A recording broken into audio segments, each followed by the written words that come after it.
around. It's me, Patrick Swayze. I'm here from Ghost. Patrick Swayze? This is Amityville Horror. What are you doing here? Robin Williams is in the House of D that opened in, I think, New York and Los Angeles this weekend. Mm-hmm. And he says prosthetics made it easier for him to play a mentally handicapped character in this movie. The teeth and the ears are kind of, it widens your whole face up and lips. Yeah, why don't they ever fix mentally ill, mentally retarded people's teeth? Retarded too. Like what? They're not people? They should, you're right. You that look because it's like that, and it makes you... How many seconds in this interview does he get annoying? I think it already happened. Because it literally is almost like a cranial restructuring. But it helped, rather than just being, just be yourself. Is he asleep? I'm retarded, you jerk! Téa Leoni says when she first read The House of D, which was written by her husband, she talks about what that was like. B2. He was in the garage. I realized he had no talent. It's hard, I had to pretend to like it. I filed for divorce immediately. Not right next to the car, there's an office, and he was writing madly, and then he would come running down with, 10 to 40 pages, and then go back, and the pages came down, and I read it that way. It was really exciting, by the way. Any shots of her boobs? I didn't see that one. Sin City is. It's not doing so good, Sin City, huh? No, it's only made like $60 million so far. I love that movie. I'm going to buy the DVD when it comes out. Yeah, it's a good-looking movie. You really ought to check it out. I'll tell you what I love is Contender. Anybody see that? I didn't see this week's episode yet. Yeah, nobody's watching it. You're still watching that, Love it. Great show. But, man, everybody just hates it. I'm the only one watching. Got a 1 rating, literally, just one person. Really? It was me, yeah. I got to admit, you're the only guy here talking about it. Yep. Although, the time I saw it, I liked it. I just didn't go back to it. And that's what everyone's doing. Reefer Madness is on Showtime. Yeah, I didn't see that. They had their premiere on Saturday, and I saw a little bit of it. It is a musical. Yeah, I thought so, because I think I almost was involved with that. What, you were going to sing and dance in it? Yeah, I was going to be in the musical. But then I had this radio job. Alan Cumming is in it, and here's what interested him in doing Reefer Madness, A3. I really was so happy to be in it because of the kind of satire of it. I think the satire, especially in America, I think that... And I'm like, oh... You say, I don't have time. I sit here for 5 hours. Talk to me during the show. I don't care. We need to talk because we'll talk after. Yeah, I said, I don't really want to talk after the show. I want to go home. We have to talk now. I'm here for 5 hours doing the show. I got, commercial breaks. Talk to me during the commercial break. I don't care. Upset me. I have a great idea. All right, I'll talk to you. I need a 2-second conversation with you. It's never a 2-second conversation. He always yeah, you're right, Jackie. I need a 2-second conversation, and it's never 2 seconds. How can that be 2 seconds? You're adding a commercial on my show. Yeah. Does he know the commercials are a sore spot with you? Yeah. I'm adding a commercial. I don't care. It's not a commercial. But it's not a commercial. It's a commercial that's not a commercial. Right. So it's not a commercial. What do they put that on the log as? How do you sell it? A commercial. How do you get money for that?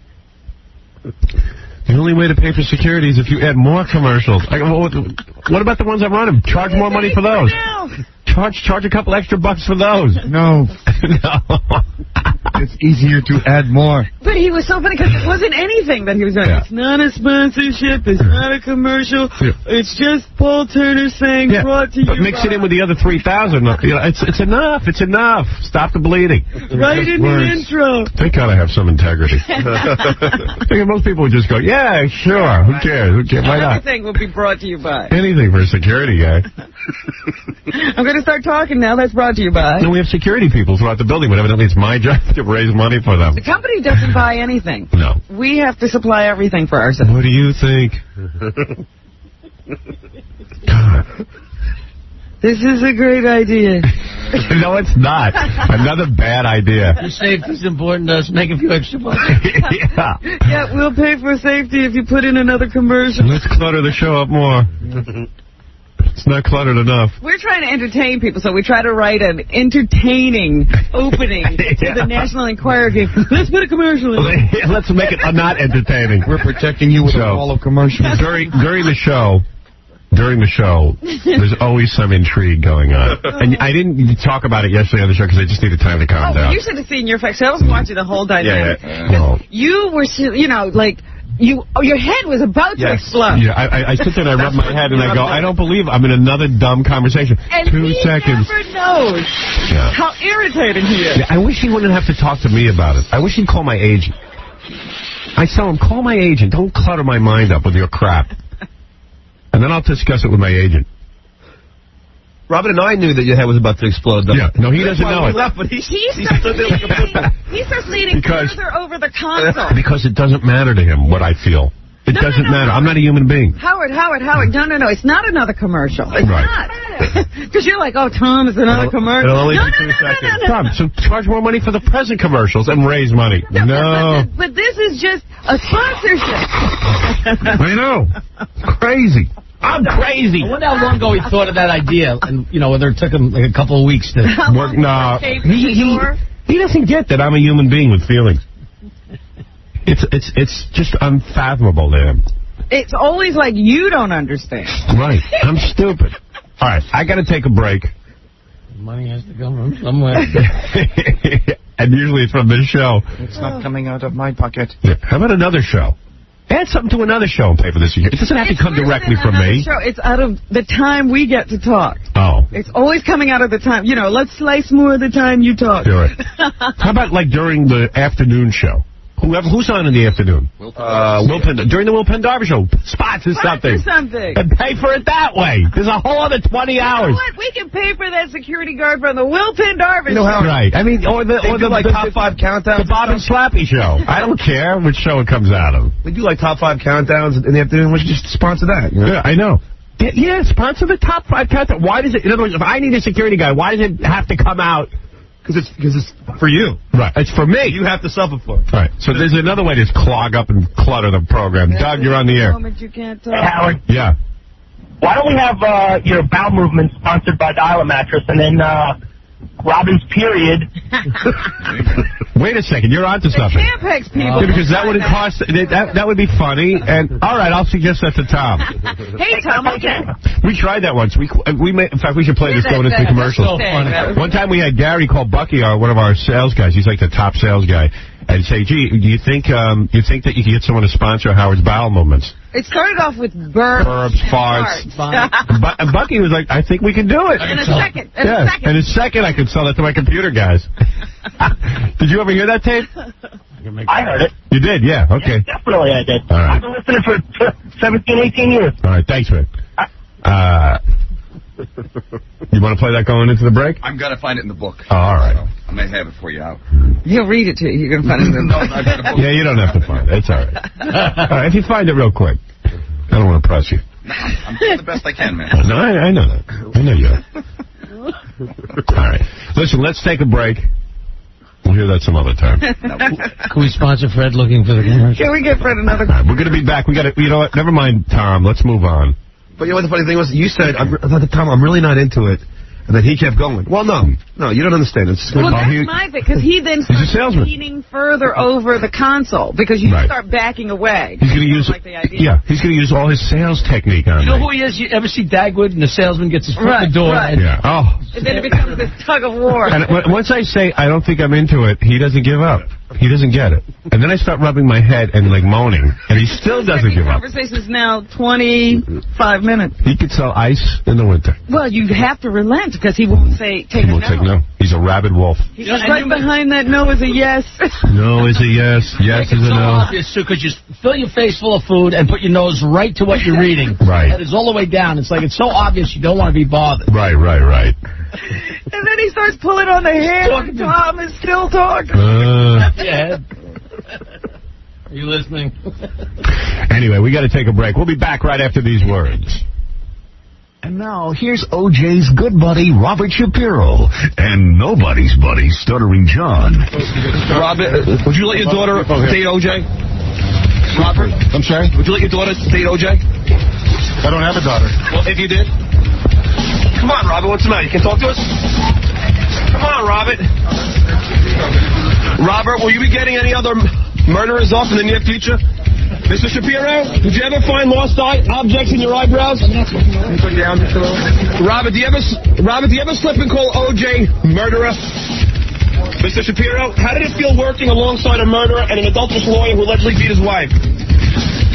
Mr. Shapiro, any comments, please? Can't got your tongue, Mr. Shapiro?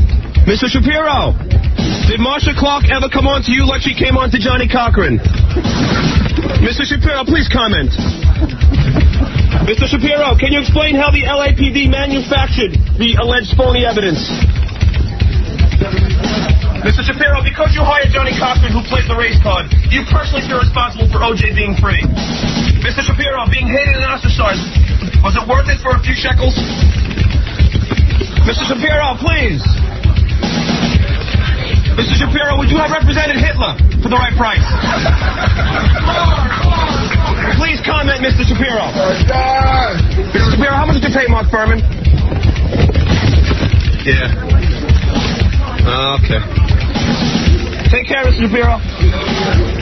Have a nice day. You're listening to a man who has never helped a murderer, Howard Stern. Bucky, good afternoon. Hey, Bucky, it's Gary. How you doing? Hi. What's happening, man? What do they want with you? I don't know. Oh, did I call you? No, I'm calling you. What can I do for you? We had a meeting today, you know, with your creative meetings on Wednesday, and we came up with an idea for sponsors. So I'm wondering, I just want to get your vibe on it. You want me to come down? No, I'll take you better now. Howard did this idea of sponsoring his bodily noises. What do you think of that? I'm listening. Like if he burps, he goes, that was brought to you by Toyota? Right. Or if he farts, he says, that was brought to you by Dial-A Mattress. What's Tom say about it? Well, I'm running it by you first. I'm just wondering, before I even go to Tom, do you think you can sell this? Yeah, I can sell it to Metrics in a second. Really? Yeah, like the burp. That was sponsored by Metrics. But what if it was like he was even talking about, like, you know, he has a bathroom in the studio, and we were talking about the idea of bringing a wireless into the bathroom, you know, maybe he pees and he goes, you know, that was brought to you by, I don't know who, you know, one of your games or something. I could sell it. I could sell it, but I gotta have Tom's okay. Right. I mean, I tell you who would buy some of these computer guys that I got on. Right. Listen, let me ask you a question and give me a straight answer. But hold on, I just gotta ask you one more thing. Okay, go ahead. I could sell it. Because he was even talking about the point where, you know, I don't know how Tom will feel about this, but he might go into the bathroom with a wireless and move his bowels, maybe take a shit. Do you think if, you know, you can... I don't know about that one. Howard was brought to you by Metrics? No. I'd rather do, like, the burp with Metrics. That I think I can do in a second. That or all the computer stuff that I have. Right. It wouldn't be so keen to sell and taking a shit. If we take that out, no. I didn't like the burp. I think I can... But that was brought to you by Metrics. How about if Hank the drug like throws up? Where they can... Because, you know, he threw up last time. I was thinking, could you sell that? I don't know. The burp. Let me start with the burp. The burp I can sell in 2 seconds. All right. Let me, get Tom's okay, and then I'm going out there. Let me know before Friday, because I'm going out to California Monday, Tuesday, Wednesday next week. Okay. There you go. Sold. Done deal. I love Bucky. He can sell anything, that guy. I can sell it. If Howard beheads a woman live on, I can sell it. What does Tom say? If Tom says it's okay, I'm there. I love that guy. Now, that's a can-do guy. Not like these others. Riff-raff. I can't sell that. I can't sell that. Oh, maybe I could. But he never did that. Hey, now. All right. That's the music. Hey, now. Got a headache. Good morning, everybody. What's happening? Now, there's a couple of things in the newspaper maybe you want to talk about. The paper. Yes, the paper. Maybe I'll talk about the paper in a second. Let me. There's so many people lined up on the phones. Maybe they want to say good morning to us. Tony, you're on the air. Howard. Yep.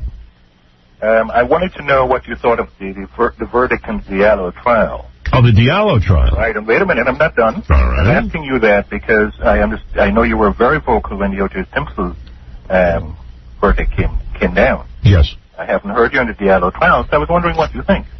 Well, I tell you, with the Diallo trial, you got to understand something that.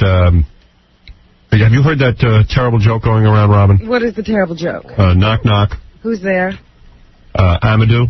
Amadou who? Amadou what the cops tell me next time. I heard that. Terrible. That's what's going around. I just merely report it. No, they're not. They just shot another guy last night. The cop shot another guy last night. Listen, first of all, this will teach everybody. When the cops say to you, when you see 4 police officers and they say to you, listen, stop, and don't move. Do you know they said that? Yes. Were you there? Of course I wasn't. I wasn't there for the O.J. killing either. That's a silly thing. Was I there? Well, it's a legitimate... Well, let me ask you something. What is their motive in killing this gentleman? What? It's a legitimate... No. You think if you believe that the cops need to go around killing a guy... But he acts like he was there. He believes something like he was there. Nobody was there. But when a cop tells me, pull over and shut up, I see how people behave. Not just black people, white people too. Everyone gets kooky.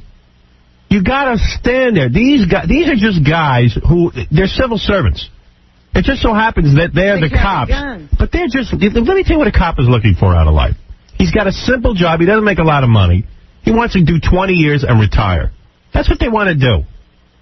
Like a sanitation worker, like a guy who goes and works for the state. These are people who don't expect to be high earners. But if they can do some good, that's good too. They expect to, go through their jobs and go and retire at some point and try and have a comfortable life with their family. And it would be nice to have a little cooperation. The idea that somehow you think that these 4 guys set out in the morning to shoot some dude and make for target practice, miserable. You got to be nuts. Could I respond? But, no, you asked my opinion. You can't respond. I'll respond when I'm done if I allow you to. Get your own radio. Get your own show you want to respond. All right. So for you to imagine and concoct a story that officers are going around because they're so racist that they have to go around and kill black people. Better to do. Yeah, that's what they want to do. Sit in courtrooms all day. Now, are the cops racist? I bet you a lot of the cops are racist. I bet you maybe those 4 cops could be. Baseball players and anybody else. And if you think cops are racist, which there's probably a good chance that cops can be racist, that's even more reason to behave when they pull you over. Don't pull out wallets. Now, I was talking to a cop the other day. He says, I've had to hold a gun on somebody. He says, if you don't think you're nervous, of course you're nervous. Your adrenaline's pumping. If a guy does a reach around, pulls something black out of his coat. In the dark, mind you. Yeah. You think immediately he's going for a gun. They're not Superman. They don't have X-ray vision or laser sight or any of that stuff. So you have a responsibility as a citizen to assist the police officer and assure him that you are not carrying anything. But what you have to understand, Howard, and what everybody has to understand, and nobody will say, is there are certain communities where a certain level of crime is tolerated. Right. And we don't want our criminals shot. Right. That's what a lot of people who take them out with surgical precision, but don't kill them. Yeah. Listen, there are a lot of people in the black community who are frightened, and they're not allowed to speak out. Look, could I say something? No, I said no. We're still talking. I'm filibustering. There are a lot of people in the black community who are frightened. These are hard-working people who are frightened by the thugs and maniacs running around in their community. Now, I know I've said this before. I grew up in a black community. There is a lot of crime. And if you're going to deny that, you're out of your mind. Well, I'm not denying.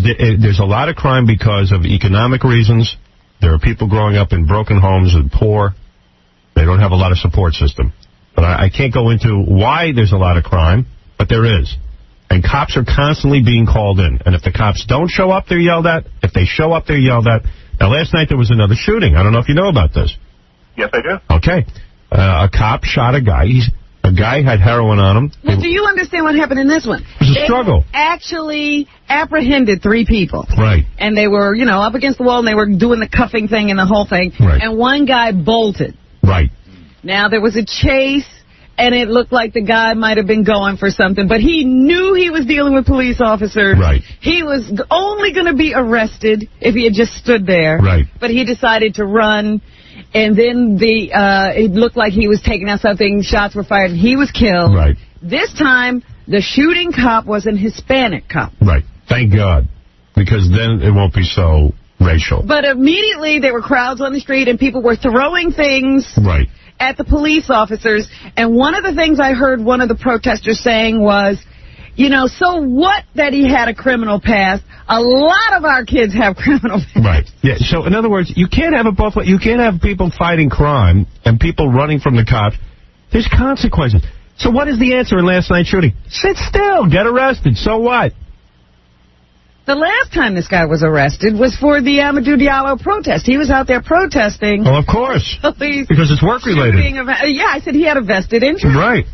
Because he likes to run from the cops. Listen, you either want a crime-free community or you don't. So you can't keep calling the cops into the community and then wonder what goes on when they're called in. Because my question is, and nobody ever reports on this, have the number of calls to police in the Bronx reduced since the Amadou Diallo shooting? No. They've probably risen.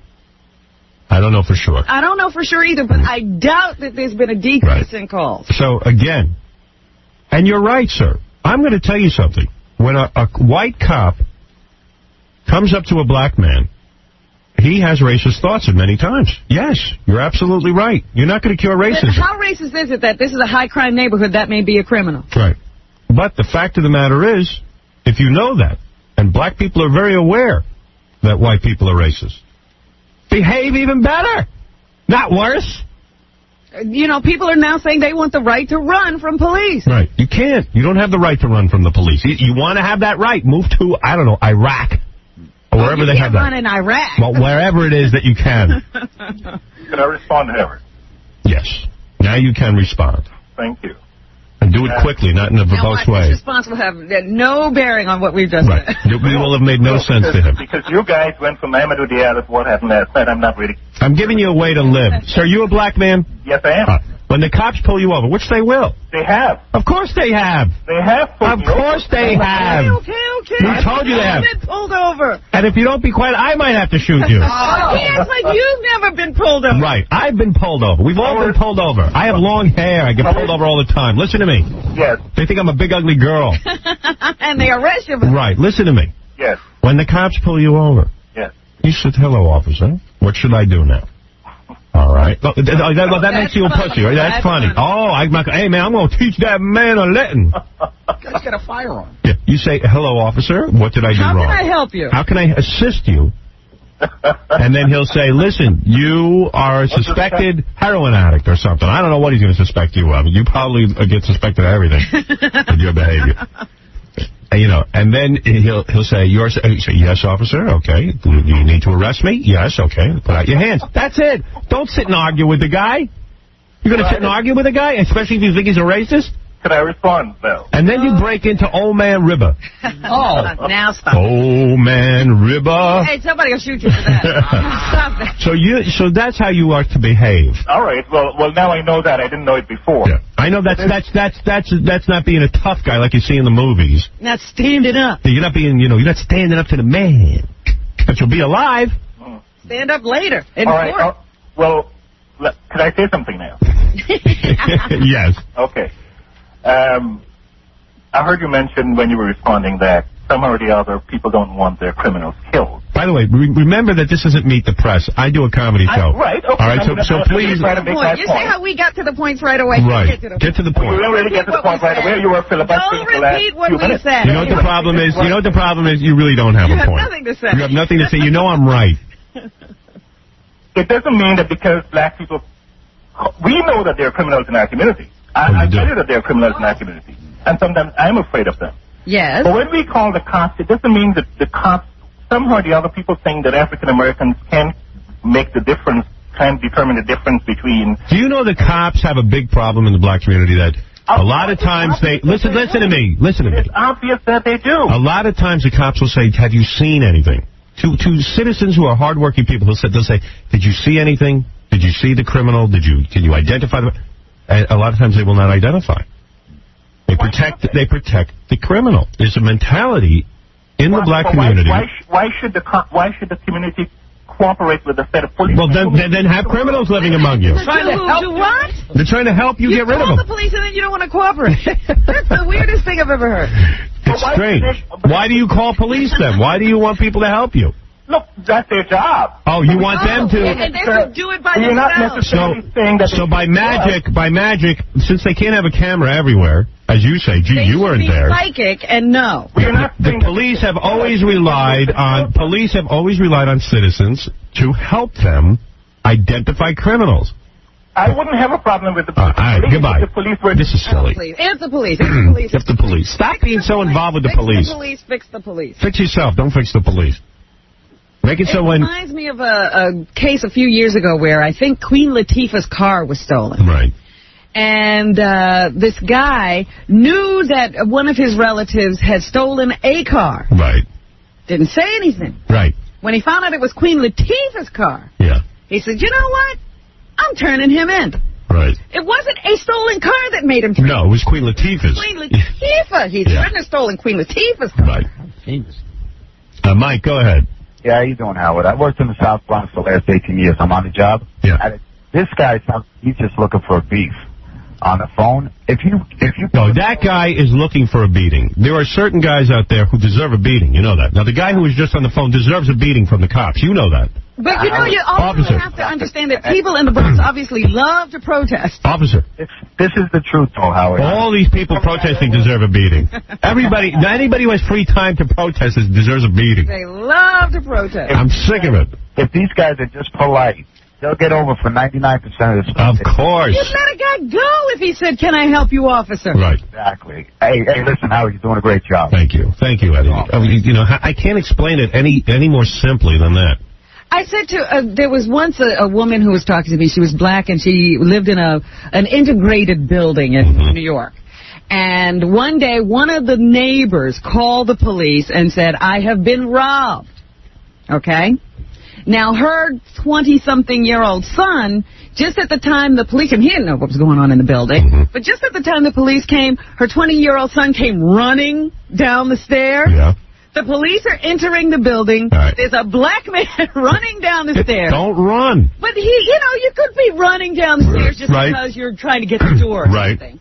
So the police, of course, what do they think? I've been called about a robbery. There's a guy running down the stairs. Right. They grabbed him. They threw him against the wall. What did he do? He kept trying to get away from the wall. So they kept throwing him against the wall. Right. And the woman was screaming to me, why were they throwing my son against the wall? I said, excuse me. When the police throw you against the wall, stay there. Yeah, don't move. Wait until they tell you what they need. Why are you trying to turn around and talk to them? Why does your son not know Let me tell you to cooperate with the police? When a cop pulls me over, I shake in my pants. That's not very manly. Everybody's looking to be manly. Don't be so manly. Dave, go ahead. Hey, good morning, Pinocchio. Thank you. How are you today? Oh, shut up. You know what? You really should. Troll. You should really knock off the Pinocchio stuff, or I'll tell people what you look like. Go ahead. I don't care. You know what you look like. You're a little, tiny, fat man. You got it. But just wait till I... Were you the star of Leprechaunus? Just you wait till I lose a few more pounds. Oh, please. You've been saying that for 5 years. Come on down. You could weigh 10 pounds. I'd still be better looking than you. So you'll be a skinny leprechaun. All right, go ahead, Dave. Got a question for you. Yes. Read in the paper yesterday that when Son of a Beach comes on, you're going to be quitting radio. Is this true? No, that's absolutely not true. I don't know why they said that. They asked me at the press. You know, you go to these press conferences and really there's nothing to say. Right. I have nothing to say. I said, listen, I got this show, Son of the Beach. The press said to me they had questions for me about it. Okay. So I went, I answered some questions. So immediately they started asking more and more questions because they don't know what to ask. I don't blame them. I don't know what to ask me either. So the guy says, what is your future? I said, my future is, in a couple of months, my contract in radio is up, and I'm going to decide what I want to do. Which, of course, makes sense, right? Sure. You're going to sit down and you figure out what you're going to do. I didn't say I was quitting. I said I still love doing radio. Our ratings are on top. It's a great medium. Excuse me. That's all right. I absolutely enjoy doing it, but I've got to sit down and figure out, what I want to do. So right away they said, well, you might be quitting. Well, yeah, I might be quitting. Sure, I might be quitting. I hear you. One last thing. Yesterday you were talking on the radio about all these parties you were going to. Yes. I don't understand one thing. For so many years while you were married, you would escape to your basement. Right. You wouldn't want any. It was almost like a Johnny Carson thing. You wouldn't want any of these private parties. Now all of a sudden, man, you're like partying around. What's the story? So what do you think the story is? I bet you have a theory. I'm not saying I have a theory. Yeah, what do you think the theory is? Why did I go to some parties? You were probably trapped for so many years with just radio and a family, and now you have your opportunity to go out and really enjoy life. All right, so there you go. There's your answer. But that's what you think. What do you want him to say? What do you want me to say? But what? What do you want me to say? What do you want me to say? I don't want you to say. Get out of here. Look at you little troll. Something wrong with that guy anyway. No, he loves you. I know. He's upset you haven't called him to go to these parties. Right. Pete, you're on the air. Pete, you're on the air. By the way, when I was married and had kids, I did go to some parties. All right? I did. Believe it or not, I actually had something of a life. Not a big life, but why do you go to a party? Well, some people go because they like people. No, I don't like. I only like certain kind of people. Pete, you're on the air. All right, no Pete. Let's talk to Jody. Jody, hi. Hey, not Jody. Oh, sorry. Definitely not. Definitely. Well, I have line 13 says Jody, but go ahead. As far as I know. Oh yes. Well, I'm willing to read your mind right now. Good. I just smoked some weed, which Good. Okay, well, Does that help when you're reading minds? I think it does. It's quite similar to a state of transcendental meditation. All right, go ahead. It's not similar to state and transcendental meditation, but go ahead. Okay. I've done both. I've smoked pot and done transcendental You don't meditation. find any similarity? None whatsoever. Go ahead. Okay. Think of one thing. I should think of one thing? Yes, sir. All right, I'm thinking about it. Yeah, I can read your mind. I know it sounds very stereotypical, but is it a woman? Is it a Yes. What? Yes. Oh, really? Oh, I thought vagina in my mind. I don't know why. All of a sudden. Who is it? Who is the woman? I'm not sure. I'm not sure, to be honest. I'm not the master of all minds. Well, you happen to have been right. I was thinking about a woman. Well, I thought you were thinking about sex. Right on. No, well, yeah, okay. I was thinking about having sex with a certain woman, yeah. And I have not had any marijuana this morning. Right. Okay, well, thank you. Well, you read my mind. Anything else I can do for you? No, thank you. All right, take it easy. All right. All right. He was right. But so was I. Yes, you were right, too. Johnny, go ahead. Yo, Howard, how you doing? Just real quick, I'll give you my formula. When I'm pulled over, I stick my hands out the car and wait for them to tell me what to do, no matter what. Right. That's it. And I don't even really do much wrong, but hey, they're there. But anyway, you were on Millionaire last night as the answer to a question. Again? Yeah. Do you know that this show, Millionaire, there isn't a network. Excuse me, I'm having a little trouble this morning. Not much, just a little. Let me get some water, hold on. Goddamn headphones don't even stay on my head. Are we still on the air? And my hair's all messed up, Robin. Oh, boy. Life is tough. Hold on.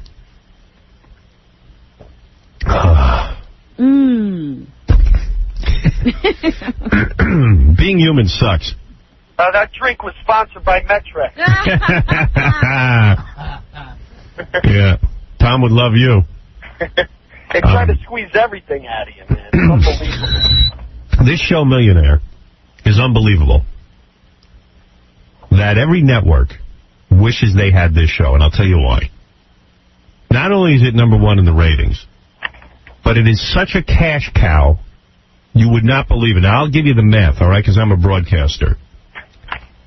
A spot in Millionaire, based on the ratings, would probably go for about $200,000 to $300,000 for a minute. Mm-hmm. And I think in an hour of Millionaire, they run about, 20 minutes?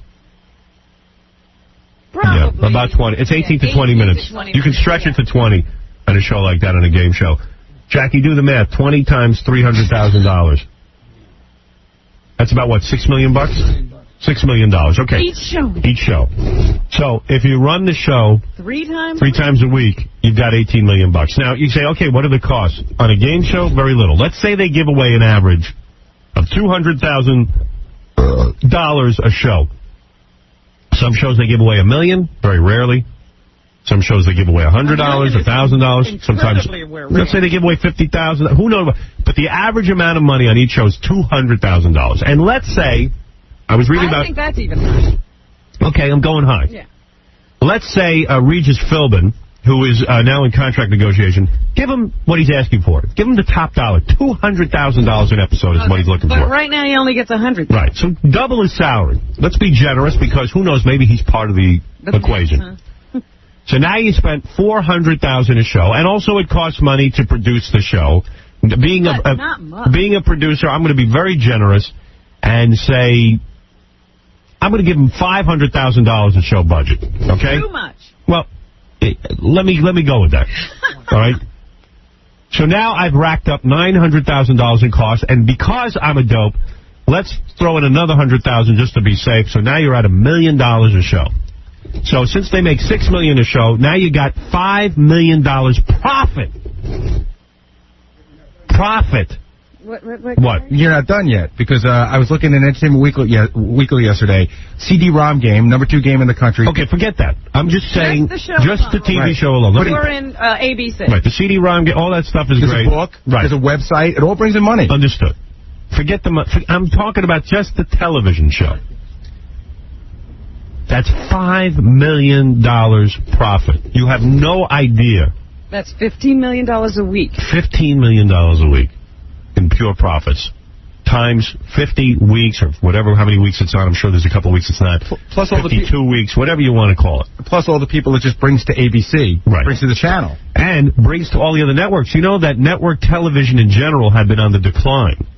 This is such a boost to network television that they say on the nights that Millionaire is on, people go not only to ABC, but after the show is over, they go to CBS and NBC. Yeah, they check out the other networks. And for years, you talk about programmers, television programmers. For years, I have been screaming that a good game show on prime time would do really well. And and people say, well, how long is this Millionaire thing going to go on? Oh, for goodness sakes, it's a flash in the pan. How long has Jeopardy and Wheel of Fortune been on? Too long. You're not kidding. And they still get huge ratings. You know what? They've been on for Jeopardy's been on for 40 years. That's right. And game shows have traditionally been the domain of syndicators and not networks. And now the networks are waking up to the fact that a good game show, you know what's cool now, Howard? Can make tons of profit. Yep. Greed's on at 9 now. So Millionaire goes from 8 to 9, and then you go over to Greed. Yeah, to Greed. That's right. So you can get more game shows. Yeah, you have 2 hours of straight game shows. What is that, John? I go over to Greed. I wish there was something on it. And how about a John game show at 10? What's he saying? 10 to midnight. Guess the end of a sentence. Guess the end of the sentence game? Wow. Yeah. That would be great. All right. So, this is unbelievable what's going on with this show, Millionaire. You have to understand how it has affected network television. It's a beautiful thing. It's unbelievable. And look at the profits, ladies and gentlemen. Look at the profits. Yeah, well, they may give away $1 million. Look at how much they're making. Right. So anyway, the question. Yeah. I can't remember one of the answers, but I'll just stick in the name just so you could, guess the answer. What is it, Chuck? Well, he'll ask the question, and I'll give you the answer. All right, what's the question? The question was, which of the following talk show hosts wrestled Hulk Hogan in the 1998 pay-per-view event? Yeah. And then it was Jay Leno. Go ahead, John. Howard Stern, Jerry Springer, and Gumbel. Brian Gumbel. Yeah. And the answer was Jay Leno, right? Yeah. Yeah, that's right. John, did he have to call a lifeline on that? I don't remember. He guessed. He guessed, right. Right. He guessed right? Yeah. He guessed right. He guessed right. He just said, you know what, I'm going to go with A, Jay Leno. It was for $1,000, too. It's $1,000?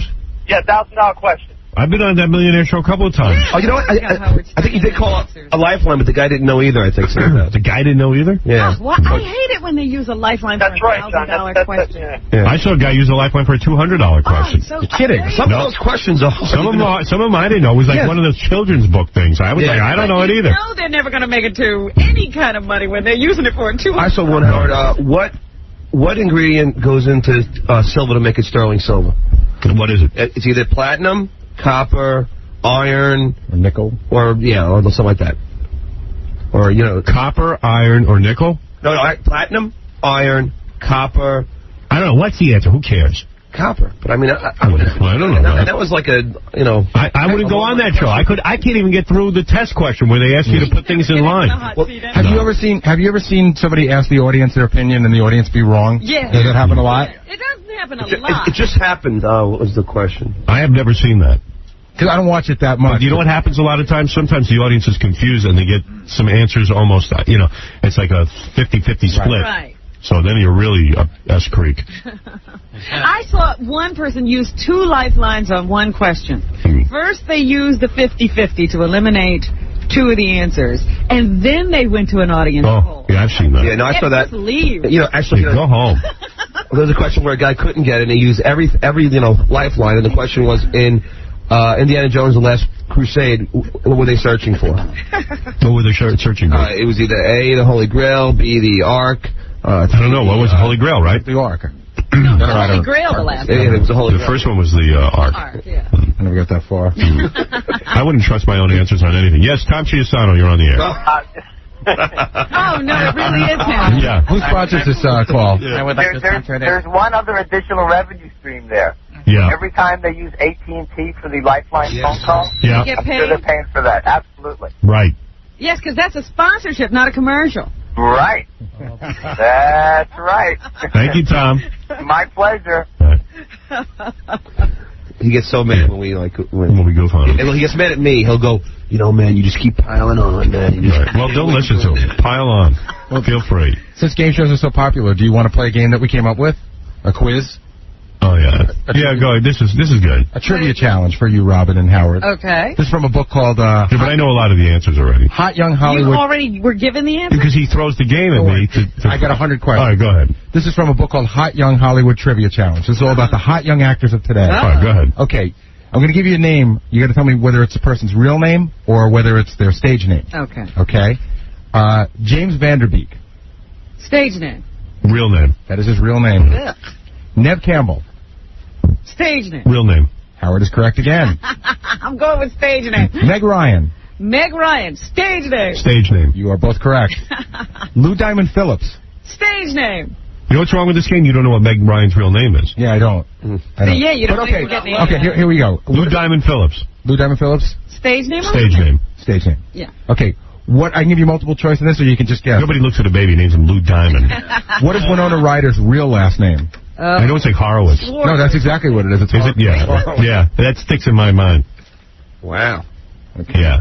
She's a Jew. I knew she was Jewish. She's a member of the tribe. Okay, but she's a Yid. Okay, for a member of the tribe, Yeah. you're going to love this next question. Which of the following names does not belong to one of Winona Ryder's siblings? See, this is boring. You don't go into all the sibling stuff. Just make it simple like Millionaire. Yes or no? Okay. Who is Drew Barrymore's godfather? Oh, David Crosby. No. No, wait. Let me think. Godfather? Yeah. Drew Barrymore. That's right. How would I know who Drew Barrymore is? He's a famous person. Yeah, but how would I know that? Yeah, we weren't I like the... You want multiple Marlon choice? Brando. You want multiple choice? Who? John Huston, Jimmy Stewart, Steven Spielberg, Steven Spielberg. or Vito Corleone. Steven Spielberg. Steven Spielberg is right. Okay. Ugh. Well, what? Yeah, because she was... What happened to those... Just give me the names again. That was good. Skeet Ulrich. Stage name. Stage name. That's right. That's not his real name. All right. Demi Moore. That's her real name. Stage name. That is her stage name. Oh, what's her What is real her real It name? doesn't tell you. Oh, darn. Listen, it's from a book. They don't give it to you. Don't call me a You dummy. should... Her real name is Dummy? Go ahead. I swear, like, it's my fault it's not in the book. Hey, Jackie. What 1960s pop culture professor was once married to Uma Thurman's mother? What? What 1960s All right, I like the names. Do the names. Howard, we're done with names. No, you're done. Get out of here. Out of here. Who was it, any? Timothy Who has Leary? beaver teeth? What is Brad Pitt's real first name? Stu. Stupid. Would you like some choices? All right. Is it Brad, William, Homer, or Jonathan? Homer. Brad. I say Brad. Both of you are wrong. It's William. Big deal. Why would he change from William to Brad? I don't know. Why can't he be Bill Pitt? Who turned down, you know the movie While You Were Sleeping with Sandra Bullock? Yes. Somebody turned that down first. Madonna. Because they wanted too much money. Madonna. Michelle Pfeiffer, Jessica Lange, Uma Thurman, or Demi Moore? Demi Moore. Uma Thurman. Michelle Pfeiffer. It's Demi Moore. All right. I don't even like these questions. All right, we got to take a break. I know, this is dumb. All right. I know. Take a Wait break. a second. Don't you want to know what Sarah Michelle Gellar has a paralyzing fear of? What place? What? Your choice is a cemetery? No, just tell me. Just tell me. She's afraid of cemeteries. She's a All right, paralyzing good. fear of Yeah, who cemeteries. cares? All right, let's take a break, and we'll be back right after these words. Howard Stern, Howard Stern, Stern, Howard, Robin Quivers, Quivers, Robin, Howard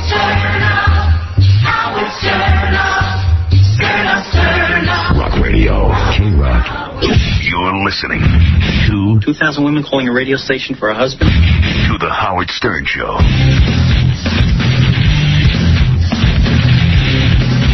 My track number, yes, sir. Are you ready? What the hell was that?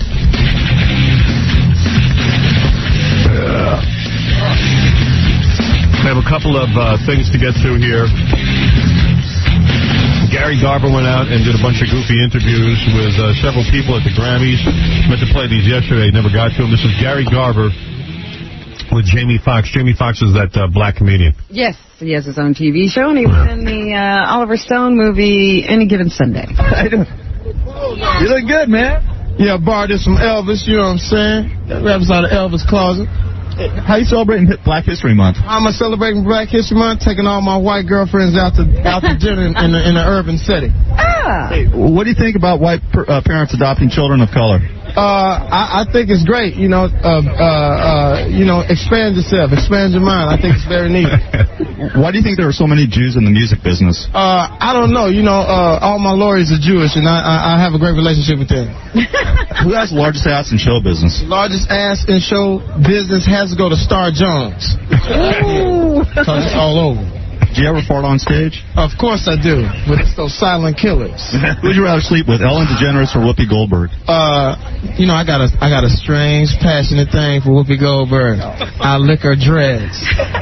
Do you urinate in the shower? One more question. If a man gives another man oral pleasure, does that make him gay? No, that don't make him gay. That makes him risky. Risky? Yeah. Thanks a lot, James. All right, there you go. Answering every question. Well, he's good, Jamie Foxx. He's not afraid of any question. We ran into him on a plane once, but... He was giving us attitude. Yeah, it was a little icy. He was like, yeah. He wouldn't talk to us. He wouldn't talk to us at all. Keep it real up. Gave us no props. Yeah, give us no props. He was with his peeps. Here's Gary Garver trying to get Phil Collins. Okay. I think he spends most of the interview just trying to get him over there.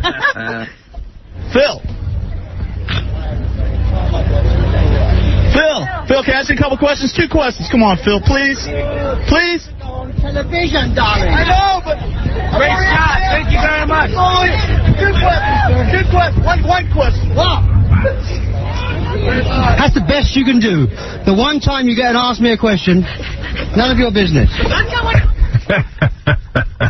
Oh, that's so funny to get a lecture from Phil Collins. Yep. Like, you finally got me over here. You better ask me a serious question. Yeah, something important. I'm Phil Collins, damn it. All right, here's Gary Garver with someone named Monica. She's a singer. Right. Hey, Mom. How you doing? Sweetie? Yes. Who do you think is the best new artist? I can't say. She's 17, I think. A little black girl. Yeah. I must tell you that I am extremely confused this year because every category has so many people that I could say, well, I love them for that or I love them for this, but it's just a hard pick this year. Can you sing me your favorite songs from this year? Inside, we got to get inside. Actually, one more question. Since Howard Stern's single, would you go out with him? No. He might be very cruel, and I don't think I could take it. Is size important? Excuse me. She's a girl. Penis size. Better not be. You're not getting any date with me. Well, that was what she considered very cruel. I was going to ask her out, too. I need a nice 17-year-old. You know what? You won't believe who just became single. You are going to get so excited. Pamela Anderson. No. But better than that. Better than Pamela Anderson? Better than Elizabeth Hurley. Better than that. Heather Locklear. Better than that. Demi Moore. Oh, she's already single. Is he going to benefit me in some way? Oh, you know this woman. You I can do? go out with her. Oh, yeah, this must be some real mess. Is it like Whoopi? Now, here you go. Whoopi. Is it Whoopi? Whoopi Goldberg has just announced that she and her longtime love, Frank Langella, have amicably split. After 5 years. Yeah. He opened his eyes. I'm back on the market. Single again. Me, baby. Well, okay. She'll be on the phone later, Howard. Hey, I'll take her on. Why not? She wants you to lick her dreads. Here's Gary Garver with John Tesh. Gone. Can I ask a couple questions? How you doing? Yeah, hey, good. Can you sing your favorite song from this year for me? Yeah. The love boat is fascinating and new. Thank you. Who has the largest ass in show business? Never done that. You ever fart on stage? Never done that. Is Hollywood biased against fat actresses? No, I don't think so. If a man gives another man oral pleasure, does that make him gay? Next question. Has anyone ever accused you of being gay? Yes. Yeah. How often do you engage in anal sex? Next question. Who will you be voting for in the next presidential election? You're looking at him, baby. Is that John Tesh thing over with now? I don't think so. No. I think he's gained more credibility as a musician. Yeah. With who? Here's Gary Garver with the Backstreet Boys. Hey, Backstreet. Hey, guys. How you guys doing? Backstreet Boys. Hey, what do you guys think about Howard Stern doing your song? Howard, all the time, man. I on my feet all the time because it supposedly gets rid of athlete's foot, so it's really good. Do you ever fart on stage? All the time. Thanks a lot, Bat. All right, Backstreet Boy. He's fighting the athlete. This is Pat O'Brien. Hey, Pat, can I ask a couple questions? Who will you be voting for in the next presidential election? I don't know yet. Tom. Do you think there are too many useless award shows? There's 32 of them. Who do you love more, your mother or your father? I can't say. I mean, I think one of the reasons people always say, hi, Mom, I just lost my mom, so she's more in my thoughts now. I'm sorry. Which parent told you about sex? My dad. Why do you think there's so many Jews in the music business? I don't know.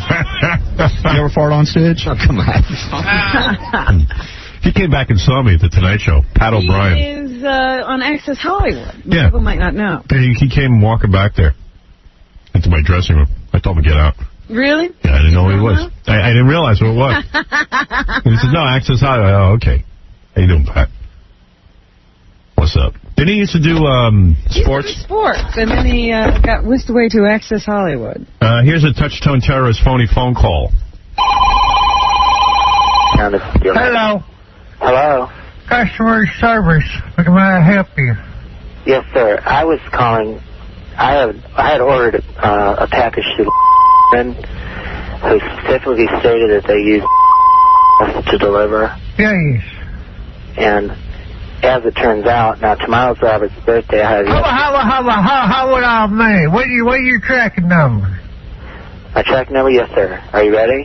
Hey, let me get in the computer here. All right. Well, go ahead. Okay, sir. Is there anyone else there that I can speak with that might? I'm not understanding you. I hear you. I need to listen to you. That's what I'm here for. Okay. All right, sir. Thank you. My track number starts with a letter. Is that okay? What do you mean is it okay? That's the way our system works. Right. But don't be a bird brain. I'm working overtime tonight. Excuse me, sir? I said I'm working overtime. Right. But did you make a reference to me? You people call, complain all the time. I'm not calling to complain, sir. I just would like to get the package that we ordered. You calm your ass down. I'm sorry, sir? You calm your ass down. I've been working here all day. Sir, do you work for give me your tracking number, you bird brain. I bet I'd trade for you. I don't... My supervisor. Sir, if you can... Yes, I would like to speak with someone else immediately. Hold on, you dang varmint.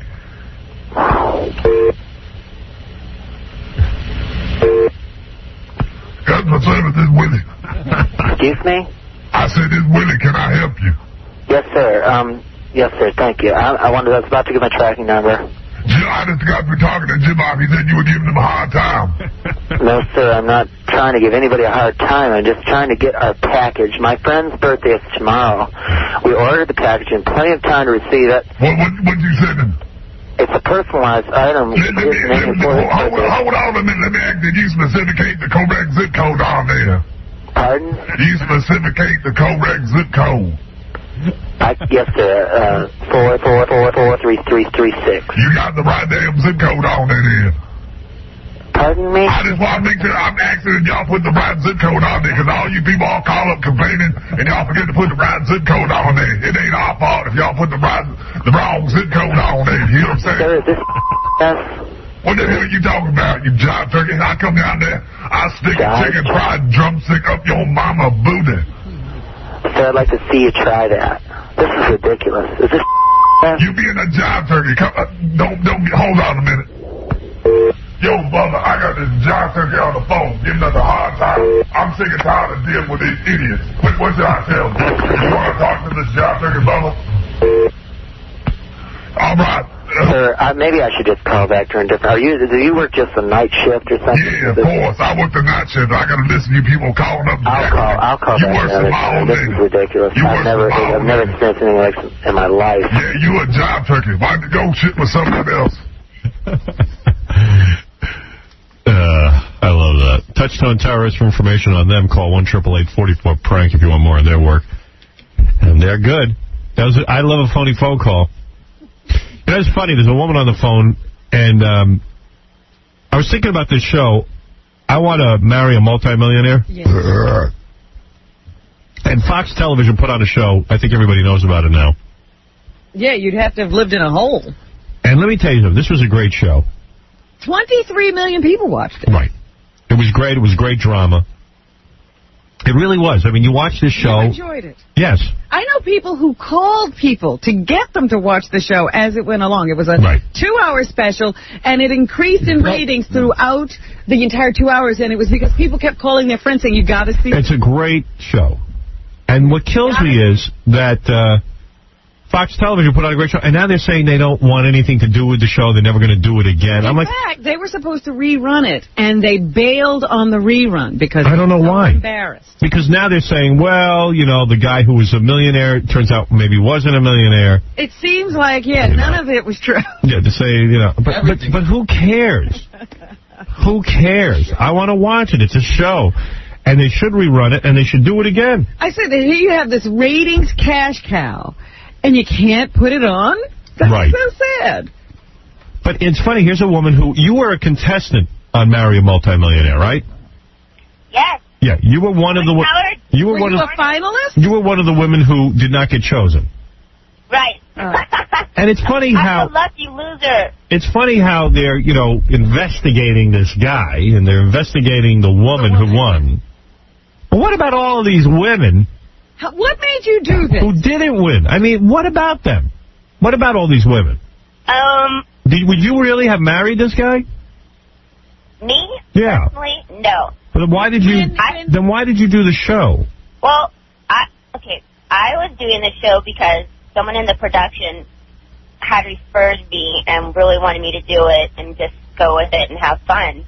I went to do it because I was thinking prizes, because I knew you got awesome prizes that you get further and further along. Right. So did you win anything besides this trip to Vegas? Yeah, I got a camera and a watch and a Palm Pilot, but I'm still waiting on some more prizes. But my friend Chauncey here, she was in the final 5. What'd she get? She got diamond earrings and a ring. She got What about your friend? Would she have married that dude? Yeah, she said she would have. She's there now? Yes. Let me talk to that broad. Chauncey. Hey, you girls must be really hard up for a husband. How old are you? She's 20 and I'm 25. Really? Yeah. And what do you do? We're not hard up. I'm a model and she's a student. So if you had made it into the final and he got on his knee and said, will you marry me, you would have said no. That would have been fun. I would have ran. No, but He was pretty gross, though, you got to admit. Yeah. We thought you were going to come out, Howard. Yeah. Darva Conger says as soon as she saw him, she wanted to run. She did. So this was not a guy that looked like anything she would have ever talked to. Yeah, well, what did she expect? Well, she had this fantasy. What guy do you know who supposedly has millions of dollars and can't get a girl? He wasn't like so bad. He wasn't so bad until, like, he smiled. No, no, I'm just kidding. Yeah, well, you sound pretty gross, actually. I do? Yeah, your voice and your laugh. you're mean. No, you're nasty. He just woke up. I'm beautiful. You got to watch the show. Really? Yeah. Well, we can't. They embargoed. Well, how come you weren't chosen? You know what? I don't know. I was in shock that I wasn't chosen. Gotta be a personality. Even What did you say when they asked you what you would do for this guy? a loser with 2 restraining orders didn't choose you. I didn't even hear that one. Let me talk to that other broad. Okay. Really? Oh, wait, Gary. Aren't you shocked? Nice to me, Wait a Howard. second. All right. Aren't you shocked when girls like this have no clue how annoying they are? Right. Like, she doesn't know because she's probably beautiful. Gorgeous, probably. Right. Yeah. She can't be that beautiful if the dude didn't pick her. But that's why radio's great, because Oh, we can't come on. He picked the final 10, like, he picked I don't think he picked the prettiest girls. I think he was picking who was his type, and he's a goofy bastard. Yeah, nobody likes pretty girls. He was a goofy bastard. He was a goofy bastard. Howard, in all honesty, I mean, the guy chose the wrong chick anyway. I mean, Barbara was definitely not the prettiest girl out of those 5. Someone said he knew her ahead of time, but... Yeah, that's what I've been hearing. Well, she didn't seem to know him. Yeah, they haven't been saying that now that they've been doing their interviews. Wow. We'll come down there and we'll show you how hot we are. All right, come on down. Where are you? You in New York? We're in New York because we did the Montel show. There was 5 of us that day. All right. Hey, no, I don't. Hey, let me talk to that other bro. Why don't you guys just come down here? Well, how soon can you get here? We can get there. How far are you from? Are you Midtown Manhattan? Address. You could be here if you jumped in a cab now, you could be here in 15 minutes. We're in 81st. Yeah. Okay. So you could be here in 15 minutes. See, they don't listen. Yeah, I listened. Stop. No, you don't listen to what we're saying. Screech. Yeah. You're so busy screeching, you don't listen to what we're saying. We're being so clear. Come down here now, be here in 15 minutes. Okay. Now listen to me. Now hold the line. I'm going to put you on hold. And we'll tell you how to get here. And we're going to tell you how to get here. Okay, Howard. Be nice. I love your show. Okay, hold on. As we speak, she's looking in the mirror. I'm sure of it. Female Pauly Shore. Yeah. Like all over the place. Yeah, Chauncey, you're on the air. Hey, how's it going, Howard? Hey. If that other girl, if she's still interested in being with him, this is not a plug, but this guy, Rick Rockwell, he called eyada.com and is asking for the girls who didn't win to send in their picture because he's still trying to hook up with them. He's asking for any girls to send in their picture, actually. Is he a millionaire or not? I heard that he does not have $2 million. Did you see that house? The house looks like a trailer park. Oh. Yeah, it looks like you could pick it up and move anytime you want.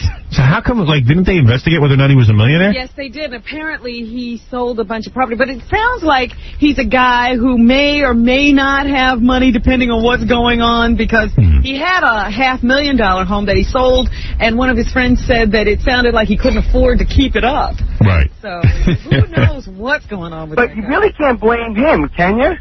I mean, Fox had the opportunity to investigate him. Of course. You mean to tell me you don't blame a guy who lies? Yeah, they asked him, is there anything in your past that could come up? And he knew there was a restraining order. A couple, as a matter of fact. I feel kind of weird about restraining orders because, a woman can file a restraining order and not necessarily be guilty, but he had 2. He had 2. Yeah, he had One 2. from a guy, another comedian. He had a restraining order from a guy? Yeah. Oh, that's embarrassing.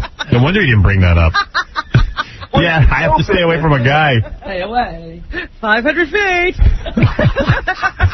Wow. But anyway, he said that anyone who sends their pictures to eyada.com. Oh, stop it, Chauncey. If you're going to keep calling up on that goddamn dumb website of yours. Really, everybody with their stupid-ass websites. Why don't you say eyada.com 5,000 times? My audience still isn't going to tune in. I'm telling you how. Get out of here. Really, with that eyada. Said it already. Just shut up, Chauncey. I can't even put him on anymore. Now he's plugging every 10 seconds. .com. Yeah, with .com. I'm so sick of .com. Go get a paying job.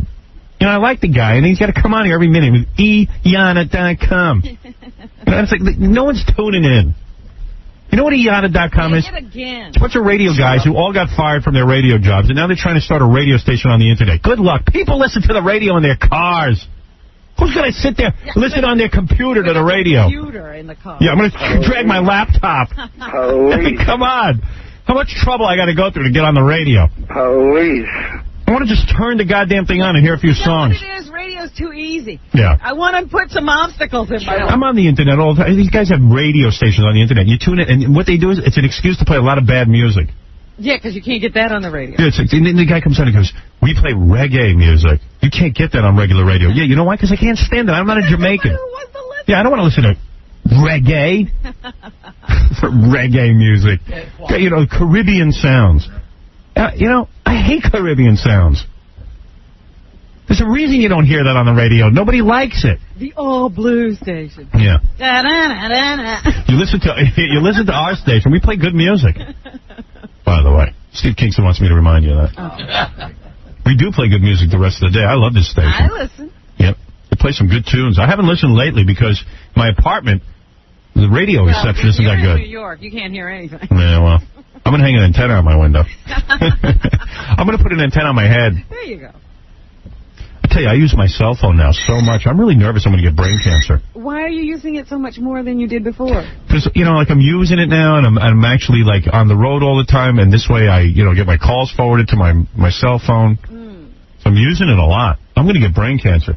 Although I think if Neil Drake hasn't gotten brain cancer, how would I? He's on it every minute. Brain to get brain cancer. Oh, that's what it is. What? You know, we have a sponsor that's going to be coming on soon that sells this thing that you put on your cell phone. Yeah. And it that plastic guard. Do you really believe that blocks any? No. I met with he had, like, you know, really documentation proving it works. What documentation? Like this whole pile of, like, sheets of the... Did you read it? I didn't read it. Hey, I'll get that. No, you know... Isn't this the same guy who sells kryptonite? No. In case Superman comes into your world? But I have it on my computer, I have it on my television set. Really? And my cell phone. What do you mean on your computer? You just put it on your computer as well, because there's a lot of microwaves coming off of, you know, that as well. Microwaves. Off your computer? How do you get microwaves on your computer? Oh, what are you talking about? I'm telling you, for your benefit, there's something you put on a cell phone. You put it on the cell phone, and it's made from a crushed stone or something like that. And it blocks the waves. Wait. It blocks the microwaves from causing brain cancer. Hey, John, look at me. Oh, what a goose I am. You know what, Howard? What are you talking about? Voodoo. Well, they're going to be a sponsor, so... Let me see this thing. Let me see. I got it right here. I put it in my... Yeah, I put one of those on my phone. I have no idea if it works, but it makes me feel better. Where do you put it on? The antenna? No, you put it right over your earpiece. Why wouldn't you put it on the antenna? No. You put it on the side of your phone, and then it's supposed to block all the... I'm putting it on my balls so they don't glow in the dark. What do you think? You say you put this rubber piece... Let me see that. Because I had a different thing. It went right over my earpiece, and it says it blocks the rays that give you cancer. See, this don't go on the earpiece. No. That you put it on the side of the phone. Oh, get out of here. I'm telling you. How's that block radio waves? Yeah, I wish they'd call in this guy. It looks like the taps you put on your shoes. Exactly. Just hold vitamins in your hand, John. Yeah. Well, I stopped using the cell phone like altogether. I tape vitamins to the side of my head. John, do me a favor. Take these beans and plant them. I did a couple of vitamins and put them on there. Used on computers, microwave cell, and cordless phones. Yeah. Where's all the documentation? Well, they can't fit out a little package. It's on a microchip. No. The antenna on the cell phone is right next to your head. Yeah. So how does putting this little piece of rubber on the side of the phone block the antenna? It's supposed to, like, create like a shield around the whole phone that will stop these microwaves. I thought Colgate invented that. It's like Star Trek. So when I get brain cancer, Howard, I was at the client meeting, right? You know, so this is what was said to me, and Gary, KC was there as well. Oh, he'll explain it. But see, I don't think he understood anything of it. But KC, come here.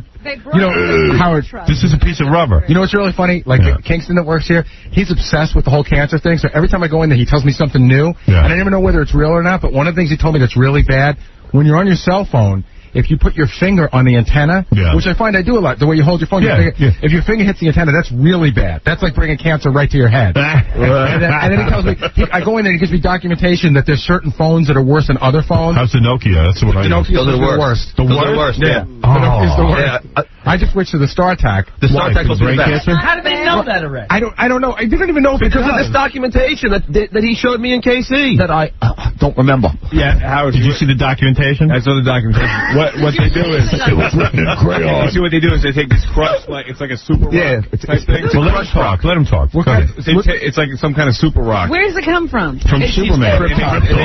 They crush it up, and they put it in this little thing, and it protects you from the rays. It's moving. I told you. Wait, let me understand this because you gave a very good explanation. They take a super rock, crush it up, and put it on the thing, and then they break up the rays. Yeah, it blocks all the At rays. what point do you bark at the moon? How does this block all the rays? I don't know, but it can't hurt. I put it on my computer. You know what? Can't hurt. I agree. Like maybe it can hurt. On your phone, you dance around it, and then why can't they put? I saw some guy. He had like a little plastic guard on the flip up. So like somehow that blocks the rays. The best alternative is to have one of those little earpieces that go down to your phone. I have the earpiece, and then I'm telling you, I can't hear anything. You know what? Wait a second. And no one can hear me. You know what I've gone to? What? I've gone to there's a thing it plugs into my lighter, right? And then it's got hands free. And I set the frequency on the radio like 88.1. Right. That's not being used. Yeah. And then it's a speakerphone, but the sound comes through my speakers of my car. That's cool. So that way, don't you yell? What is Gary worried about? I mean, nothing can penetrate that skull anyway. Yeah, your skull is twice as thick as it is. Yeah. Maybe the guy's but at least it doesn't stutter yet. The cancer hasn't made me stutter. Think about it. Maybe they're onto something, because you know about all those cops that have the radar guns and they get the ball cancer? Yeah. Because it just sits there? I've never heard that before, ever. Yeah. Have you heard that? No. But no, they put it in their lap and they get the ball cancer because of that's where the radar gun sits. You know, I was thinking about it. Like I was using the cell phone. And my friend Richie always uses the earpiece and stuff to talk in, and like he can answer it real quick. I don't know how you do that. Like he whips the earpiece into his ear. He's got that down to a science. Yeah. Okay. So I was thinking of using the earpiece, and I tried it once, and I can't even whip it into my ear fast enough. Your earpiece is falling out. But I'm watching Richie, and I realize he's holding the cell phone. Sure. While he's talking with the earpiece, I go, so you're going to get hand cancer, and plus it's in your lap, and you're going to get ball cancer. Right. It's just going to get into your chest. Right. You get lung cancer. Yeah. That's the whole thing. Why is it You need one of those things. particular? Right. Well, you get brain cancer because you hold the antenna near your brain. Yeah. But you've got the phone, But the guys holding it in their hand are going to get hand cancer. But Howard, theoretically, if a cell phone causes brain cancer by being that close, are there so many cell phones now that it should just cause cancer? Secondhand cancer. Yeah, just secondhand. Everybody has cancer. That's right. I mean, there's so many other. Your whole body should be. I know a guy who wears a full radiation protective suit when using his cell phone. It's him. He looks like Diver Dan. Well, that's what I'm saying to you. Why don't you just get a helmet that has the earpiece in it? He's got a diving helmet. Yeah, Howard, do you know what EMS is? Inside a phone booth. Do you know what EMS is? Emergency medical. No, the other one. Electromagnetic signal. Yeah. That's a reason why you have to turn your phone off on a plane. Yeah. Now, I mean, I don't know what it means. So what is the reason you have to turn the phone off on the plane? It's EMS. They're claiming that a lot of cell phones together give off signals that make the instruments on a plane go haywire. Okay. So if that's making instruments on a plane go haywire, it's got to be doing something to your head. Right. But we're with these things all the time. Right. All the time. You shouldn't be able to escape it. Right. I don't know if I should use mine anymore. I love it, though. Yeah, I do, too. And I'm like, hey, you know what? If the red meat doesn't kill me, or the chocolate doesn't kill me, I stopped using it altogether. Let me ask you, when you're on your phone, you ever get like a pain in your ear? Yeah, my ear hurts. Yeah, me too. Well, But that's from being on the phone Yeah, too right. long. No, but then the phone gets like hot, real hot. That's right. Yeah. It doesn't How do you seem think right. your head isn't But then getting again, hot? that's a bad part.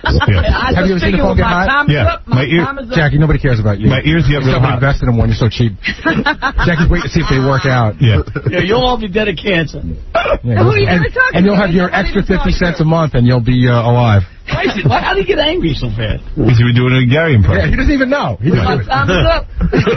No, when you're on the phone, like sometimes it takes me an hour to get home, Yeah. and I'm on the phone for. I remember a couple of years ago, I had this dentist before I went to Dr. Kaufman. This guy swore to me that the metal in my teeth from all my fillings Right. was killing me. Oh no. And that That he was the wanted, reason you were having sore throats and all that stuff. and he wanted to take out the metal fillings and put in all gold, which would have been a very expensive, painful process. Yes. And I said, you know what, F you. Still got the same old filling. Yeah. I read about something that was a whole conspiracy, that they were putting it was some kind of alien stuff that they were putting in with the Alien? metal. No, it's mercury, you idiot. Alien. You gotta smarten up, man. Alien. He's talking about other Alien stuff. This is one of those weird guys I read about. I'm serious. It's not, it's not mainstream. All right, what did you read? Let's hear it. I just heard about something that it was a conspiracy with the mercury, as you say. Yeah. That was so the aliens could monitor us. I didn't make it up. What about people who don't have any fillings? They can't be monitored. They left them alone, I guess. So good, How many people you don't have fillings besides Robin? good dental hygiene allows you to not be monitored by aliens. Right. There you No, go. that's not true. When you're a kid, you get cavities. Right. What? You get into a conversation with him, it's unbelievable. That's amazing. Yeah. All right, so all I'm saying is... I would stop using it now. You would? Yeah. I mean, I did. You stopped using the cell phone? Yeah. That's because you couldn't afford it. No, I don't want to die because of a freaking cell phone. So that's it. You never used a cell phone? No. Why? It's just interesting because I love my cell phone. You sort of focus in on interesting things like that. Well, that's not that. That's not that far-fetched. They're saying they're finding lines in the brain that cause cancer. And drinking every day and doing. I haven't heard that pot causes cancer. No, yeah, right. What? I have 3 holes. Plus, I don't smoke that much pot anyway. Smoke into your lungs. I don't smoke that much pot. Do you smoke cigarettes? I haven't smoked a cigarette. Exactly. Do you smoke 5 out of 7 days a week? No. 4? Nuts? No. But do you drink every day? No, I really don't. How many days a week would you say you drink or get high? 2 times a week. Oh, please. Yeah, really. Even I drink more than that. Yeah, come on, John. No. Dude, I drink at least 4 times a week. Not get loaded so that you can't sit up, but just have a beer, a glass of wine. Well, they say in laboratory rats, 1 beer a day is supposed to be good. That's not the point. We asked you how much you drink and you lied. I like that John relates to laboratory rats. If you were a rat, I drink with rats. No, Gary, as far as smoking pot, I would say maybe once a week. It used to be a lot more. It used to be a lot more. For a long time. I know, I've gotten older. and poorer. And I don't smoke as much. Dude, every time I'm with you, you're high. I have a bag of pot that I haven't. Like I bought a dime bag. It's been going on for like 3 months now. Let's give your address to the police. Yeah. You know what happens now? Dime bag. We go to commercial, and Tom comes down and he goes, I need to remind you that marijuana is illegal. Admitting you have it on the air is wrong. It is wrong. Well, like I said, I don't smoke that much. Right. You know, I realize it's wrong. So it's illegal. All right. But drinking, I drink like twice. Yeah, I drink. Maybe 3 times a week I drink, but not excessively. Vodka. Medical study. And Jackie smokes probably in one. Jackie, how many times a week do you get high? Not very often. Jackie always says that. Every time you see him, though, great songs about it. Every time you see him, though, there's some marijuana involved or drinking. Jackie, except for your current bender, Jackie's on a health kick now. He lost some weight. Yeah. So going back to the beginning of that, right, before you were on this health kick. Jackie came in yesterday. His eyes were bloodshot red. It looked like someone punched him in both eyes. I go, Jack, what happened? I was swimming. Did a bunch of laps. Where? You're kidding. He swims now every day. He's got a gym in his apartment. That's a new thing. He goes to his apartment and he swims and works out. I noticed his eyes yesterday. I thought he was the man with the X-ray vision. Yeah. You know, they were so red. Oh, that chlorine. Can he put those little goggles? I can't wear goggles because they give you cancer. How long will it be? It's summer's. Hey, Jackie, put this rubber thing on your goggles. Summer's right around the corner. You know what that means? Right. It's only just a few months till Jackie comes in lobster red. Right. That's right. He's 20 days a year. He stayed out way too long. Yeah. Oh, I'm getting skin cancer. But I'm not using the phone. Jackie ought to use the phone while he suns. He always looks so good with that bright red skin, too. Remember the year that Jackie went on vacation? And the blisters on his nose. Right. Remember the year Jackie went on vacation and he put that sun in his hair and he fell asleep so he came back red and looked like Edgar Winter? My hair changes color, but you still have your spare tire and your huge face. That's the way to talk about Howard, you ass. Hey, what are you bringing me into this for, you big tooth beaver? All right, why don't we take a break? When my time is up. Why don't we take a break? Speaking of beavers, I'm going to bring you an article.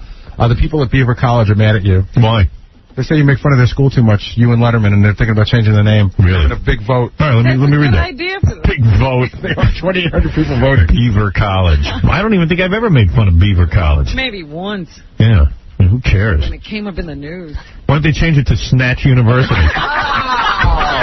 Yeah, where do you go from Beaver? All right, let's take a break. We'll be back. Yeah, right after these words.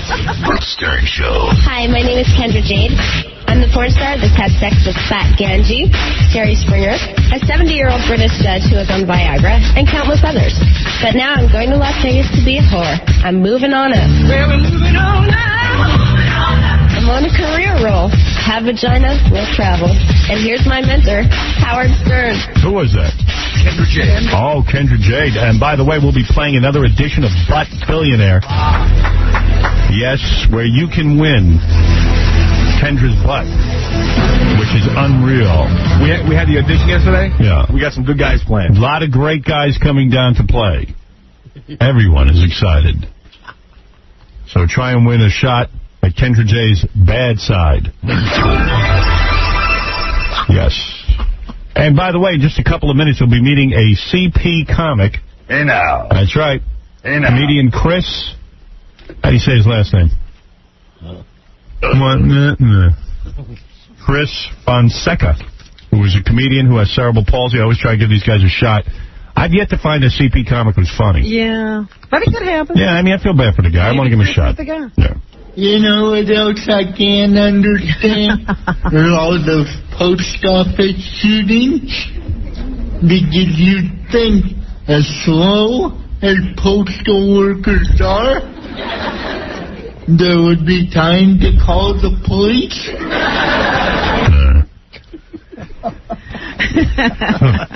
So the guy's had a rough couple of years. He's a good guy. In fact, he got the CP. His mother died giving birth to him. And from the trauma of the delivery, Chris was left with CP. Yeah, so he's had it all his life. Oh, yeah. So he came down with him. Yeah. He didn't come down with this. And he works a lot. This is the only life he's known. Mm-hmm. Where does he work? All over. He appeared on David Letterman. Really? The Latino Laugh Festival in Arsenio and Baywatch. He's a Latino? Oh, yes. He's of Mexican heritage. You can't tell. He doesn't have the accent. No, I didn't hear that. So, anyway, the good news is he had no mother to ride his ass all the years he was growing up. Give him a hard time. He probably misses it. Come on, son, push yourself. So what if you have a handicap?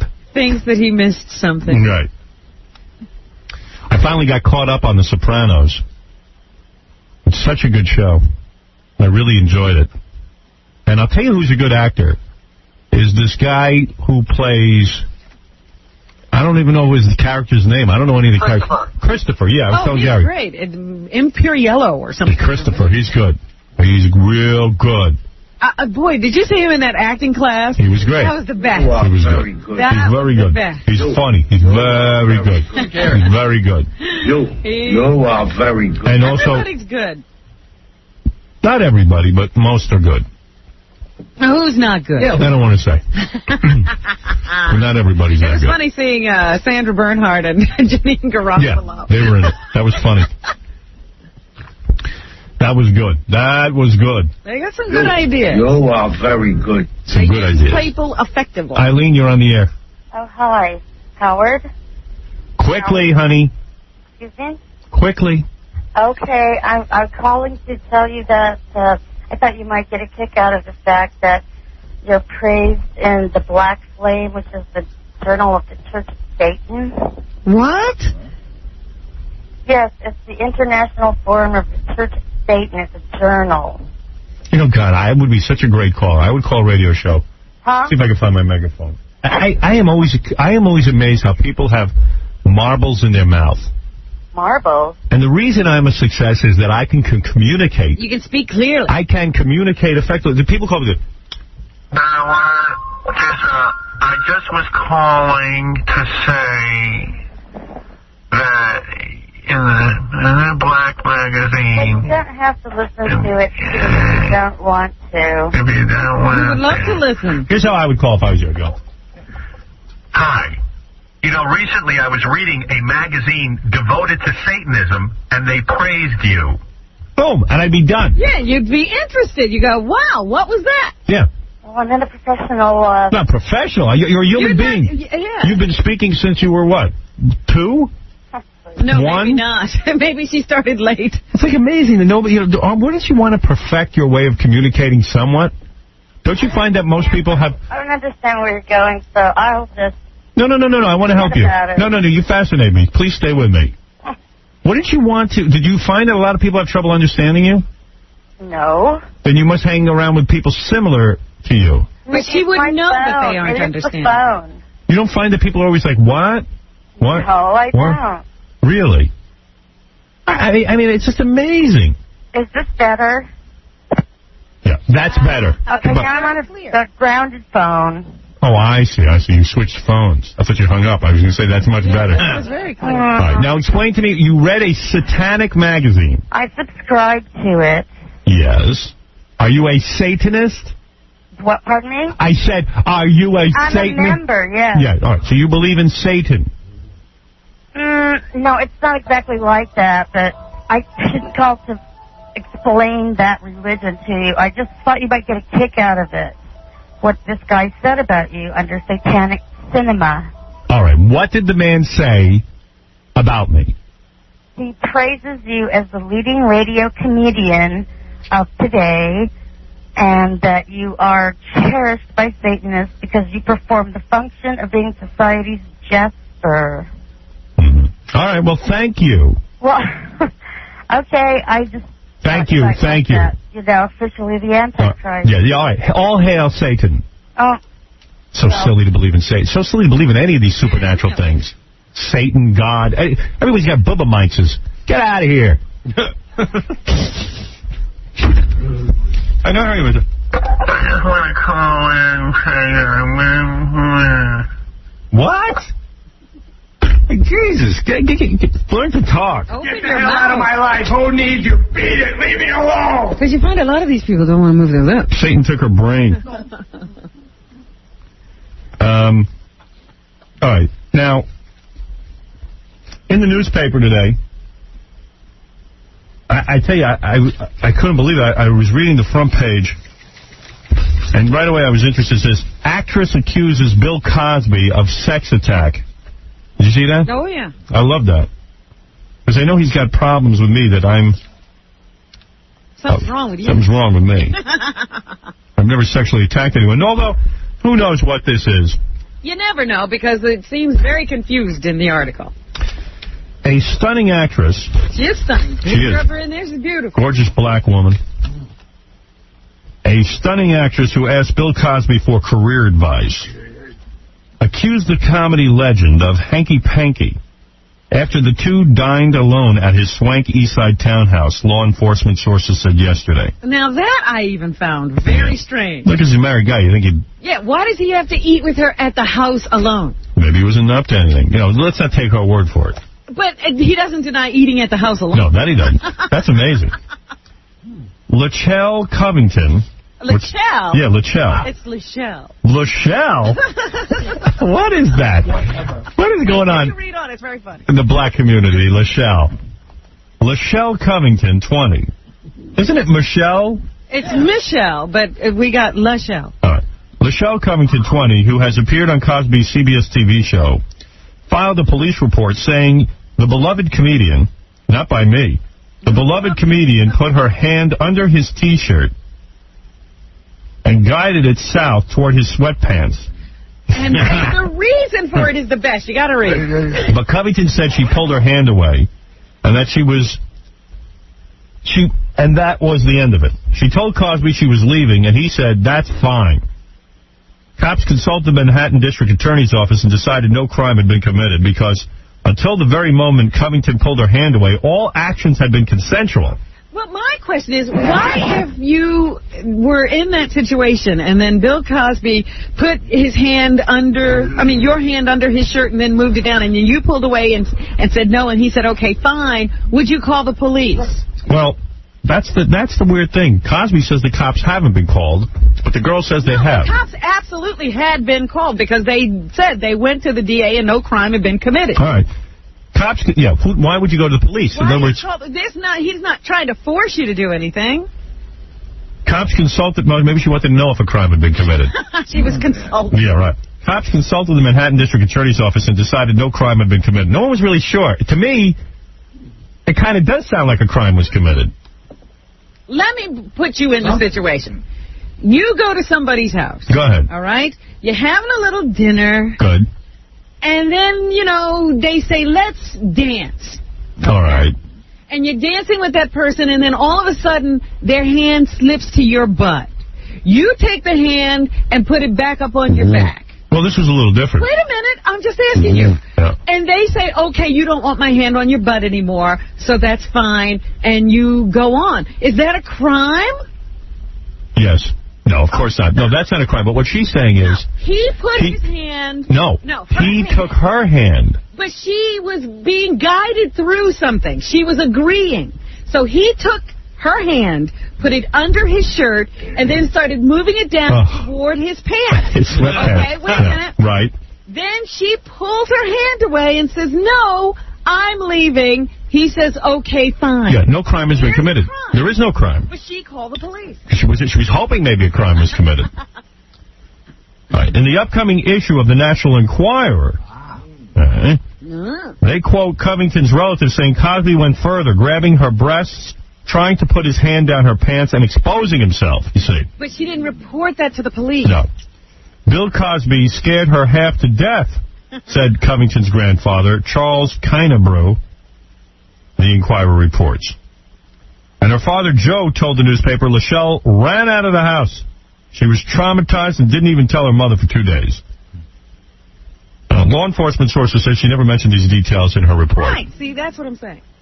So when a reporter went to Covington's house, her twin sister, Deshelle... See? All right, there you go. Lachelle and Deshelle. Can you imagine what went on in that house? Glad she's not triplets. Okay, who's going to be Deshelle? Who's going to be Lachelle? Which one of you is Deshelle? Can you imagine that you're calling a kid Lachelle? No, did you say Deshelle, Lachelle? Can you imagine this? This is the crime. Michelle. Yeah. Maybe they were going through the whole alphabet. We got Michelle, Lachelle, Dashelle, and Fashelle, and Seashell. Are you here? Right. Then there's my brother Clamshell, but that's a whole nother story. All right, so, reached later by the phone, Deshelle said her sister was not molested. In her police report filed 3 days after the dinner, Lachelle said Cosby invited her to his home after she repeatedly asked him for career advice. So he was giving her career advice. Right. Lachelle so far has been on the Cosby Show, but only in non-speaking parts. That's right. Lachelle wore a sweater, jeans, and boots to Cosby's house. Cosby wore a T-shirt and sweatpants. That's what I wear to Scores. And that's a weird outfit to invite somebody over to your house for dinner in as well. He was planning on it. You know, he was planning on letting her touch his bag, you know. That's your opinion. Yeah, I need some ballroom in my sweatpants. I need a lot of room.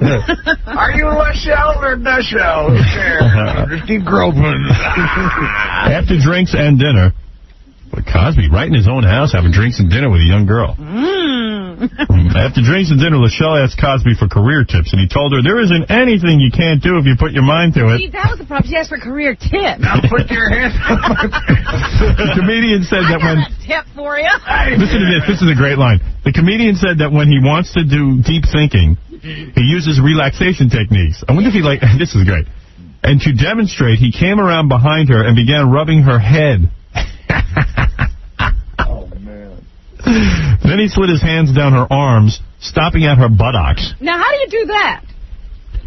How do you slide your hands around her arms? Until you get to her buttocks. I don't know. Let me show you. Covington lay down on a couch, apparently to relax further. And it was then that Cosby guided her hand toward his sweatpants. Well, that's kind of bogus. You got mouth cancer? Nah, when you're with a chick, man, if she wants to go to your sweatpants, she'll go there. But this is leading to a speaking part. Now she's speaking to the press. He was just about to give her the tip, you see. In all fairness to Cosby, David Brokaw, Cosby's spokesperson, said, the story is not true. It did not happen. Mr. Cosby was not contacted by the police, and the first he learned about this was from the National Enquirer. The Manhattan District's Attorney Office had no comment. So there it is. That's the story. That's the story. Whatever it is. Whatever. And who knows what it is, really. You don't know. He's trying to get a hold of Lachelle and Deshelle. Yeah, we just want to interview the father and ask him why he named them Lachelle and Deshelle. I don't even care about the rest of the stuff. You know. You know what I'm saying? Yeah. I'm dying to meet the CP comic. What do you want? Hey, Howard, can I just ask you a few things before we bring this All right, quickly. All right, so I got these off the internet. These are just some people that I thought you might want to have on the show. All right, quickly. Okay. Go ahead. So first of all, there's this guy from California who wants to get a dog's testicle implanted. Why? It doesn't say why. Well, obviously he must have lost a testicle. Right. You don't know that for... No. So the FDA says you can't get a dog's testicle, but you can get experimental human testicle. What is an experimental human testicle? It's from a cadaver. Oh, really? Yeah. They can. Oh, that's like a transplant. Yeah, you should book that guy. I got a lot of questions for him. Why would he rather have the dog's testicle? Well, that's why I want to talk to him. So we can do a doggy style. Nice. All right. So how there's a group called CRACK. It's Children Requiring a Caring Community, and it's a group that pays drug dealers to get sterile. They pay him. So this group is offering $200 to Robert Downey Jr. to have a vasectomy. Yeah. So far, 153 people took this $200. Like surgically sterilized? Yeah. Or? Yeah. I don't care about that. Okay. There's a company who clones pets. Clones your pet? Clones pet? No, only Hollywood pets. Why? Like Morris the cat and the Taco Bell Chihuahua. Really? Yeah. They can do that? Yeah, like companies, Hollywood companies. All right, I want to talk to that. I don't believe that. I've never heard of it. I've never heard of that. There's a guy from Tennessee who's using elephant and rhino crap to sculpt all the president's faces. All right, I'll talk to him. that. I'll talk to that. There's nothing wrong with that. I believe. Yeah, that I believe. There's a guy who wants to put his head in the toilet for 30 seconds after you make a number 2. All right, I'll talk to him. Please. Why does he Because he wants to be famous. Right. Yeah, he wants to be famous. Why does a woman go on TV to marry a millionaire? The pure joy of it, yeah. The millionaire chicks are here, too. Oh, are they? Yeah. Are they good looking?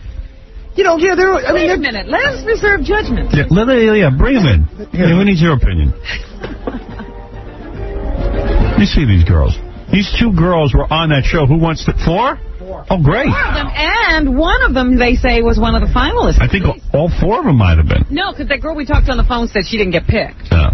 Well, this is Elizabeth, Shantae, Shantae. Barbara, and Felice. Howard, only one of them was a top 5 finalist. The other one's one of the 50. All right, let's straighten this all out. Also ran.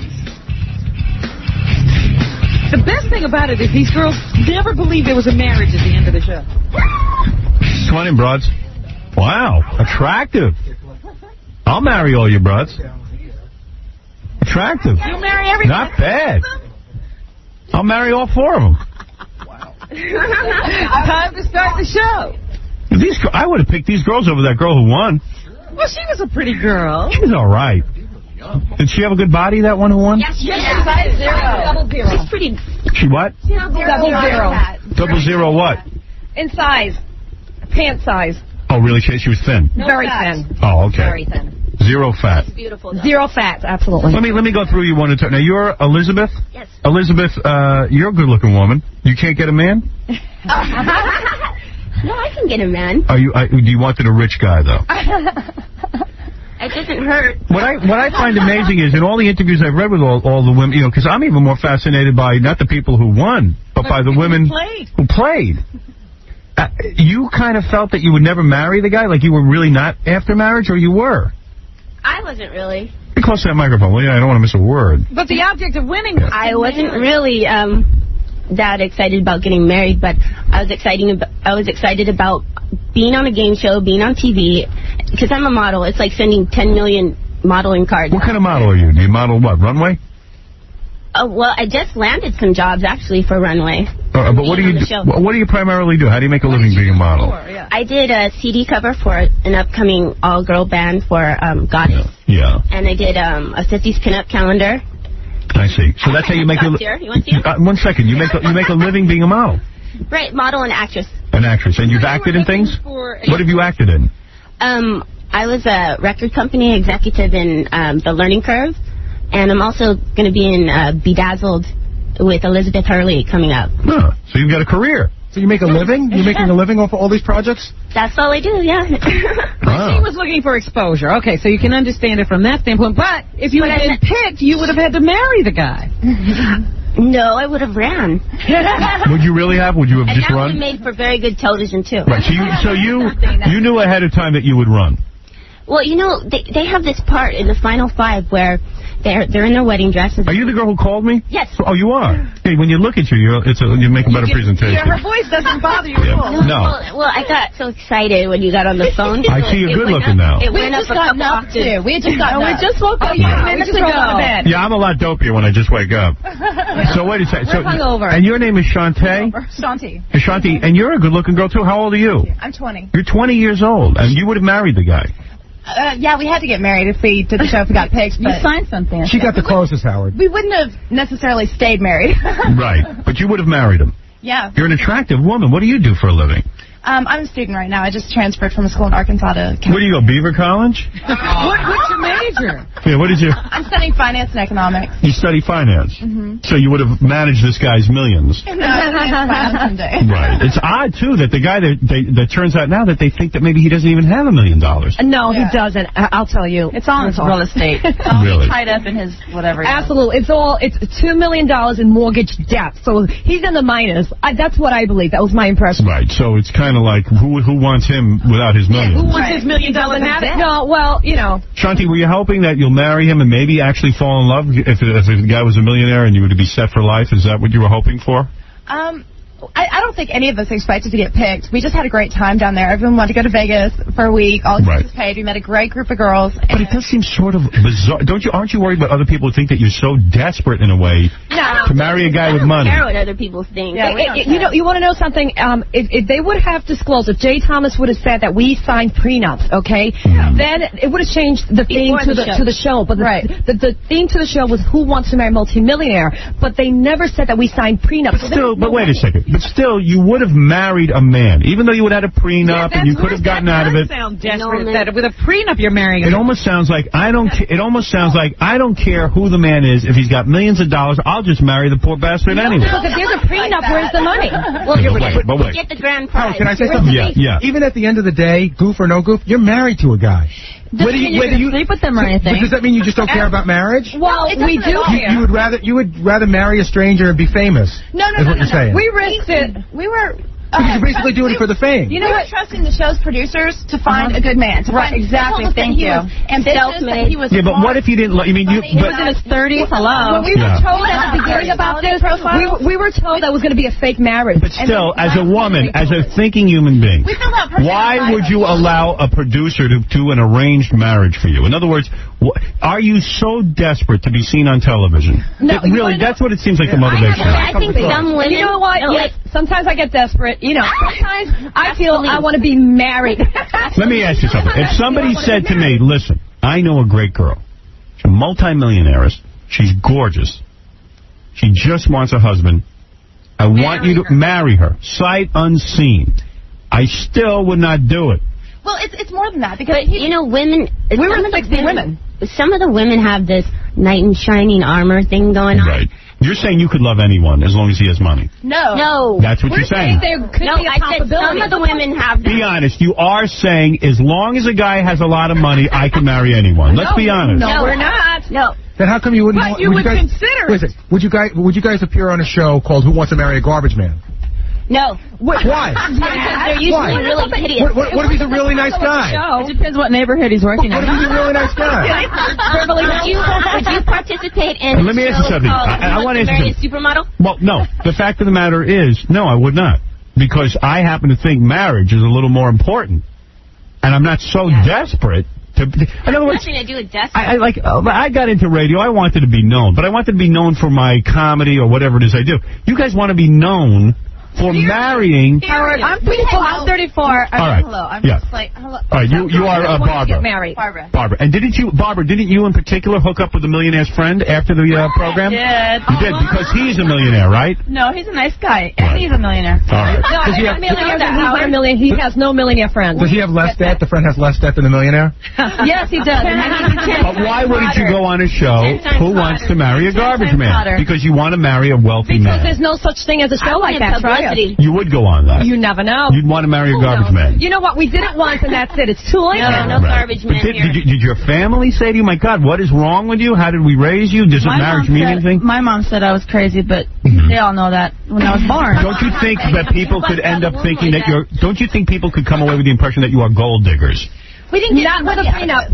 We didn't get anything out of it. Yeah, but the idea was you'd marry him and he'd spend lots of money on you, take you on vacation. I knew there was no money. I've dated. No, but there is money. There was going to be. Wait, hold on. He was wealthy. There was going to be a great vacation, honeymoon. That was worth about $10,000.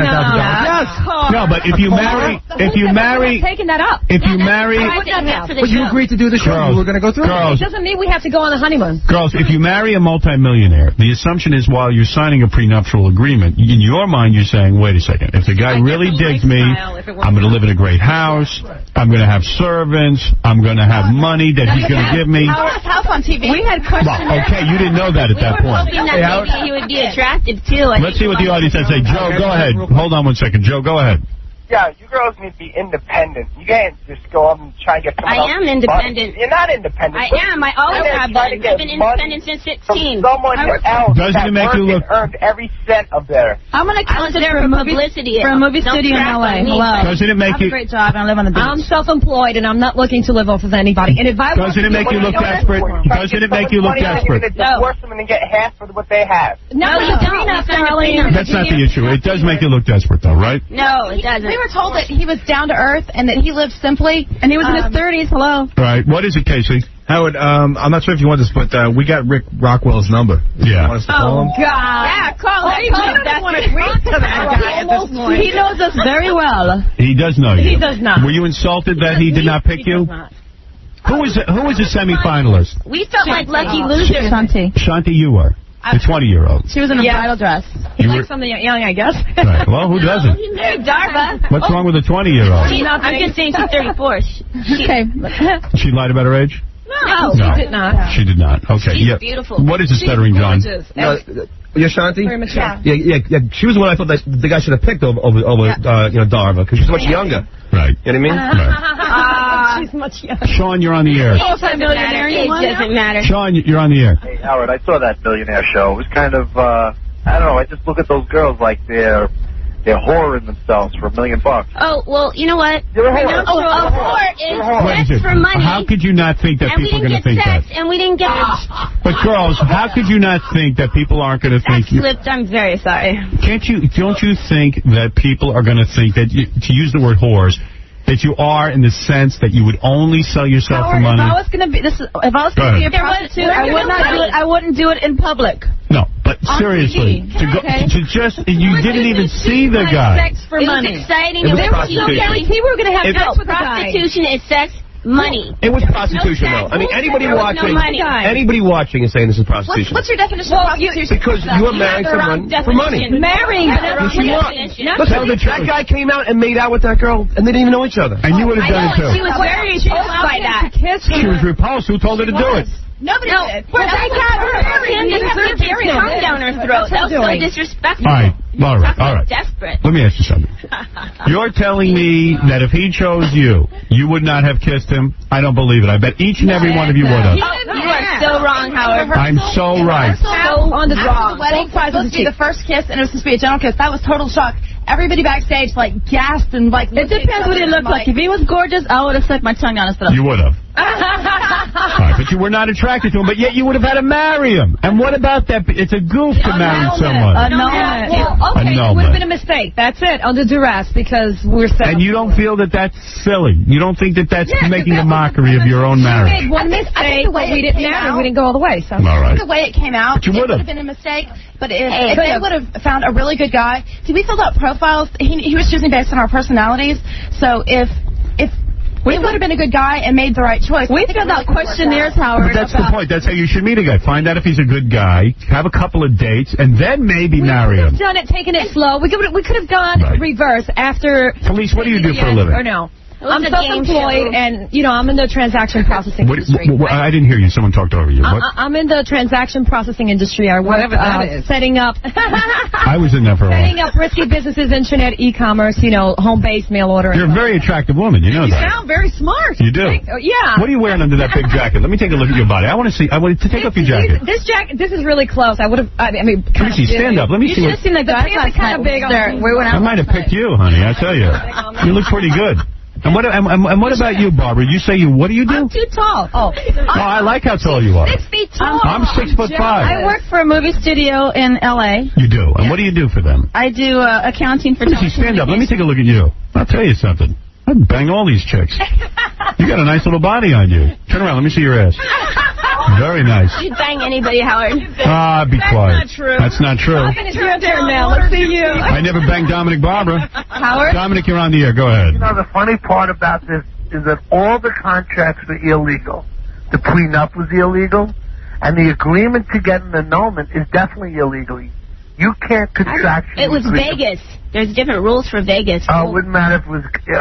you can't contractually agree to end a marriage before you get married because that's against public policy. It sounds like he's been drinking. Wait, it was an agreement. He sounds like he's been drinking? Yeah, it wasn't an agreement for an annulment. It was an agreement that if... We had 3 lawyers go over it with us, and it was Las Vegas, and it was on the rules for Las Vegas. It wasn't an agreement for an annulment. It's only an agreement that... It actually doesn't sound like Fox researched all too well on this thing. Right. That if either party wanted an annulment, it couldn't be contested. Howard, I want to say something. They had... Tell the truth. Tell the truth. You guys would have liked to have won, and you wish you were in that other woman's shoes right now, getting all those press interviews. No, I want to yes, you do. keep my job. Because you guys want to be famous. Tell the truth. Not getting enough interviews. You guys want to be famous. At the end. We won because we lost. I want to be won. famous. Sour grapes. You would love to be the one who won and get all... the one whose name we know. And the winner got prizes. Darva. All right. I don't think she's handling it very well. No problem. Well, Howard thing. so you would have handled it better.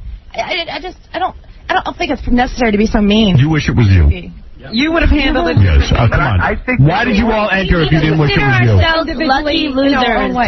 Whatever. We had no idea this would be so big. I don't think everyone's being honest here. I think that you enter a thing like that hoping you'll be the winner and hoping you'll be chosen. It was just a love. It was, to me, it was a fantasy. Like, oh my God, that's so sweet. I cried at the wedding because that's not something so sweet. So tell the truth. You wish it would have been you. Why won't you admit that? Why is that such a shame?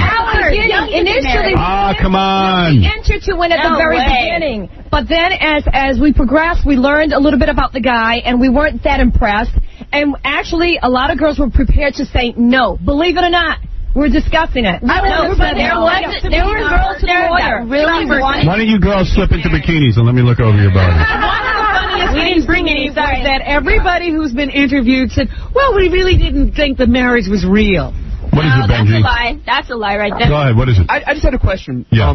I have nothing wrong with the idea. If they want to do it, I think it's cool. But why are so many of you guys acting like such martyrs, like Fox set you up? No way. I don't think Fox set us up. Benji, I don't think they're saying that. Get out of here. When did you become a part of my show? I love Fox. Leave. We're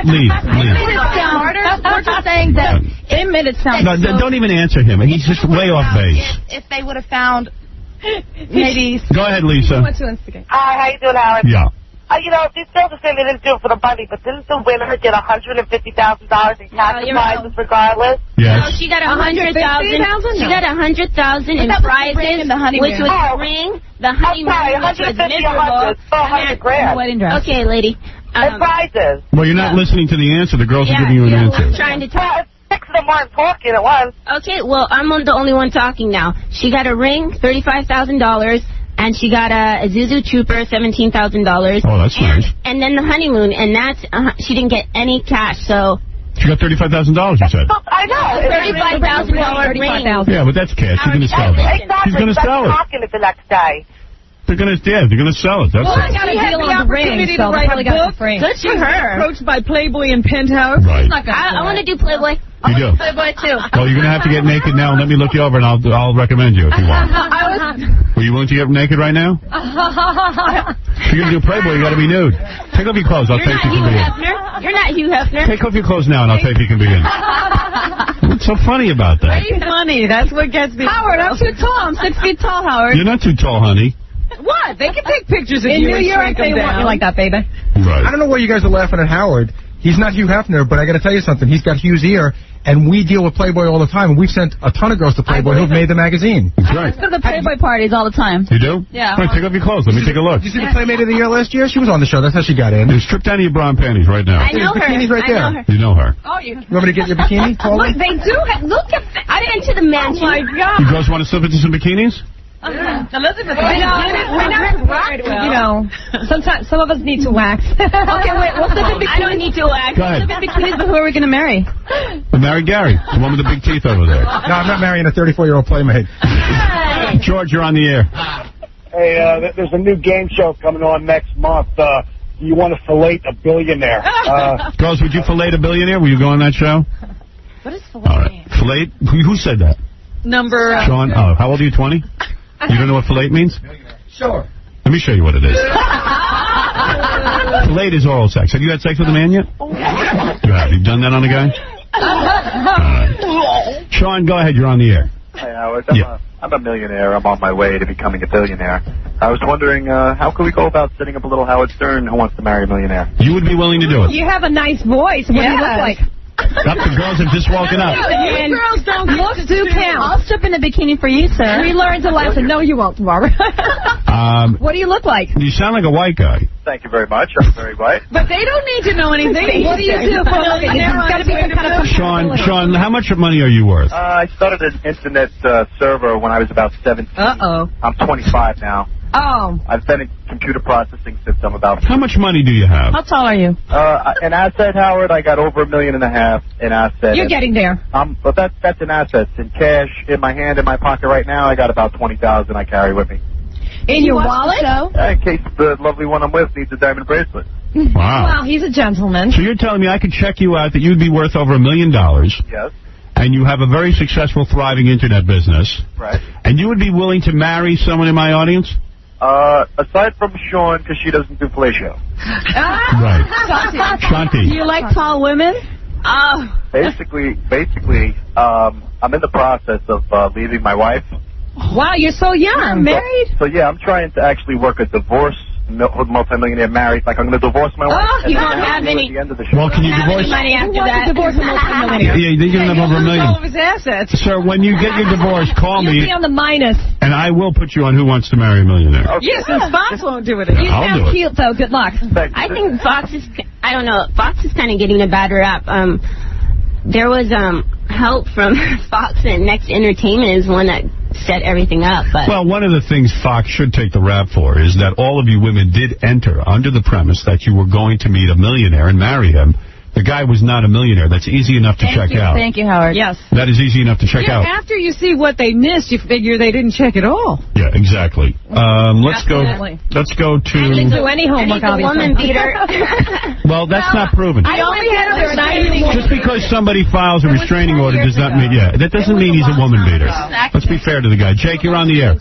What's up, Howard? Yes, what can we do? What's going on with these chicks, man? They good looking? Are they good looking? Yes, they're good looking. I think they're good looking. Robin, you think they're good looking? They're attractive women. Is it that difficult? They look better than Robin? Yes. Nobody looks better than Robin. I will speak for him. Robin is a beauty. I don't know, Robin's pretty hot. Going. All right, thank you. Yes, no, they're attractive women. There's no question they are. All right, go ahead, Cindy. Yes. What is it? I'm actually married to a garbage man, and I take offense to the fact that these girls wouldn't actually marry a garbage man. Let me tell you something. Well, hey, you don't have any competition. I said I No, wouldn't. we didn't say we I wouldn't. said I wouldn't. No, if he's wonderful, you know, love is Let me tell you something. This is the most wonderful man in the entire world. His name is Tommy. To you, he is. And he is the most wonderful, he is absolutely gorgeous looking on top of it all. So you absolutely have no idea what you're talking What, about. are you trying to get rid of him? Well, let me tell you something. Than any amount of money. Oh, sure. Coming from you four, that's believable. Come on, you got to admit you're a little bit shallow because you would marry, and I don't care if it's an annulment and all this, you still would marry a guy sight unseen because he has $1 million. Shallow. We weren't picked. Okay. Why else are you marrying him if not for his money? Say no, I don't. Why were you marrying him if not for his money? You would agree to Publicity. What? Answer the question. Hold it. You're all talking at once, all you... Yentas. What, Shantae, you're saying you would not marry him just because he had $1 million? No, we had to get married because of the show, but it doesn't mean you'd stay married unless you... But why would you do it then? Are you desperate for attention? No. Then why? How dare you take marriage? Hold it. Why would you marry a guy other than the fact that he had $1 million? I don't think that I was going to get picked. We would have had to have married him. Let's say you got picked. You would have married a man for $1 million. Is that not shallow? No, the money had nothing to do with Absolutely. it. Wait a second. Why would you marry a guy for any other reason? All you knew about him was he was a millionaire. Let her answer. She did answer. You would only marry him because he's a millionaire. She wanted a self-made man that has motivation. Oh, I would come marry on. someone that's doing just as good as me. I wouldn't marry someone that isn't that makes less money than me. I wouldn't, because that brings stress into the relationship. I don't believe that. If I had any money, I'd marry a poor man. Marry him. Howard, Yes, go ahead. I think one at a time. Like I said, I think it's sexy in a man who gets up for work and has goals and has something. Or just has a lot of money in his pocket. Well, Right. no, I like a man. You don't even know if he had goals. He's that way. We knew he was self-made. Well, we like somebody who's competent. Right, but you would marry a man just because he has $1 million? No, because they're motivated to make that $1 million. Multi-million. I can't see how you don't see that as shallow. Yes. It is shallow because, you know what? They all immediately discounted the garbage man just based on that. They don't know anything about a guy. And then, of course, you all immediately... What about your garbage man? Is he bad? They're ugly in my neighborhood. All right, Lou, you're a garbage man. Go ahead, Lou. Yo, Big Lou from Philly. Yo, which one of these guys want to marry a garbage man? No. None of them. I got $5,000 in cash. No, we're not for sale. They have $5,000. Yo, it's Big Lou from Philly. Waste man. All right, get out of here. I resent, though, that you guys are screaming that these girls are shallow. All you go for is looks. That's right, but I say I'm shallow. We admit it up front. That's the difference. But you admit it. Okay. Howard. Hey, Howard. I'm not screaming at. I'm trying to get them to admit that they're shallow, and they will not admit it. I'll admit I'm shallow. You better look goddamn good if I'm going to bang you. Hey, Howard. Yeah. You think I'm shallow because I wanted publicity? Yeah. Okay, then I'm shallow. All right, so you admit you're shallow. I'm shallow. Shantae, do you admit you're shallow? No. You do not. No. You do not admit you're shallow. Barbara, do you admit you're shallow, that you would marry a guy just for $1 million? No. You don't see it. What if a guy had $1 million? I'll say one thing. Wait, go ahead, police. Okay. I'm sorry. What if I'll say one thing. Thank you. I had similar intentions to the groom, okay? Because he wanted publicity because he's written a couple of books. Good. I have 3 books, and also including a poem book, and I did want some publicity. I'll be honest. So that is shallow. You're I shallow. repent. All right, so you're shallow. Okay, good. God Good. forgive me. Admit it. You know, I'm human. But we're only speaking for us. And let me tell you something, Robin. You might talk about my shallowness, but there's a difference. Yes, is there a difference? I'll tell you there's a difference. How is there a difference? If you tell me a woman is good looking, would I marry her sight unseen? All right. So, Absolutely will not. but Big difference. Well, it would be sightseeing her. You You'd don't see care her. if she's Of course I an would. ex-murderer. Right. You're not even going to ask No, that question. I would care if she was an ex-murderer. You wouldn't Yes, I would. ask the question. There's a whole difference between a woman... Ask the question. Yes, I would. No. You can't tell me what I'd ask. You don't see the difference between a meeting and a marriage? Yes. A meeting and a marriage is 2 different To things. you, Right. I know a woman. You ask what she looks like. No, I don't say I'll marry her. What is her background? You want to meet her because she's good looking. I don't. Now you're just you're making a useless point. I'll tell you why. It's not a useless point. I would meet anybody. You're as shallow as the... No, I'm not. And I'll tell you why. If somebody said to me, I have a friend who's really nice, attractive woman, wants to meet you, sure, you would be interested. I would not marry her sight unseen. You would not a male or a bride. There's a big difference here. All you care about his looks. No, she'd have to be a nice person, too. After you met her. Right. Would I have to be attracted to her? Yes. It's a meeting. A blind date is It's called a blind date. Dog, you don't want it. No. Actually, I want to go on blind date next. You do want to go on a blind date? I'll go on a blind date with you. Just A blindfold, you know. Blind anymore. Hey, Howard. Yeah. Shanti, is that your name? She's flailing her arms at me. She got. Go ahead, Shantae. I've got to go. I've got a plane to catch. Where are you going, honey? I'm going home. Where is it? San Diego. San Diego? Yeah. You wearing any panties? Oh, you shouldn't tell them. Are you wearing panties? San Diego's a pretty big place. You are wearing panties? Yes. You're an attractive girl, I'll tell you that. What about Elizabeth? What's the chance of us seeing your rack? Any chance? No. You could see it right What if now. I have $1 million? I'd love to see it. Give you all the publicity you want. All right, I tell you what. No. Let me just take one last phone call. Hold on 1 second, Shantae. Tony, yes, quickly, because I got to get to the CP comic. He's been waiting. Yes. Yo, Howard. Yes. Gold digging hoes. They don't need $1 million. Shut up, moron. Shut up. Gotta have What an idiot. Brian, quickly for the girls. What is it? Hey, how much to get one of these hoes to just use their hand? Hey, where do you live? I'm gonna blow your house up. I got $20. I got $20, Howard. Hey, you probably go buy yourself a magazine with your $20. All right, I'll give you 40. Shut up. Wow, you're a I know powerhouse. how to perform, darling, so hang it up. Right. You're a loser. Hold it. Gary is holding something in his I'm hand. targeting this to Elizabeth because I think Elizabeth is the one who's got the most chance of doing this. No.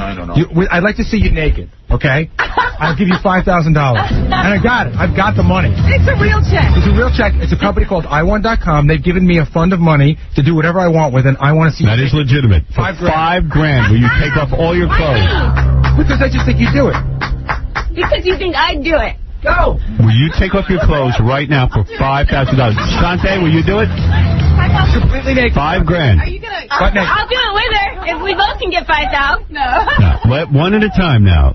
Who wants to be the one? Together naked. 1,000 air. Who wants to be 1,000? Shante, you want to do it? Are you going to do it with me? Split it? Yeah. You can split it. That's up to you. All right, we'll get naked. It's $2,500 apiece. $2,500. Now, why are you telling them not to do it, Felice? It's their business. No, because we all represent each other, and we're No, you don't. Take over. Take over. Done. I only represent myself. We can only represent ourselves, girl. Our bums don't you were out for that, honey. What? I'm going to stay here and just look at how. Felice, why are you saying don't do it? It's not going to make you look any worse. Wait a minute. You have your own business. We're spirits. These girls have to make their own economic decisions. Girls, I'm going to ask you one last time for $5,000. If you want to split the $5,000, that's up to you. It's not worth it, girls. Shante and Elizabeth, do you want to take off your clothes right now? $5,000. I'll do it. Are you ready now to take off your clothes? I think you just want to see if we'll do it. No, we'll give you the $5 grand. We have to if we say we're going to do it. We're not Fox. What's going to be on TV? Tell the den mother to put a cork in her mouth. We'll put bars over it. It'll be blocked out. It'll be blocked out. You'll be standing there. You'll be naked, but you won't be able to see anything. Would you see them?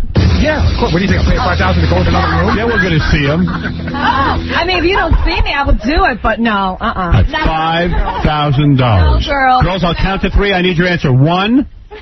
Don't sell your integrity, girls. Don't. Shut up, police. Hey, we'll do a sexy bikini. Elizabeth, you'll have to no sexy bikini. You'll have to check in less than 10 days. Elizabeth? How about a bikini, a nice sexy bikini? No. That'll give you for $500. $500. Okay, I'll do that for 500. Don't give away $500. Who cares? No, I'm taking it back. Oh. All right. I'm going to ask Elizabeth and Shante. Will you take off your clothes right now? $5,000. $5,000. Hard cash. It's right here. $5 grand. Big deal. For something you do every day in your bedroom. No. What? That offer's not on the table. I'm going to count to 3. Shante, are you into it? Gary's I don't Megan. want to do it by myself. 500 for Hold it. What, Shante, are you into it? I don't want to do it by myself. I'm only going to do it if Elizabeth's going to do it. Elizabeth, will you do it with her? $5,000. That's a lot of money. Right here. Wow. You'll regret it later. I'll only do it for Playboy. No, we won't. Well, if you're going to do it for Playboy, you might as well do it here. No. $5 grand. We pay more than Playboy does. No.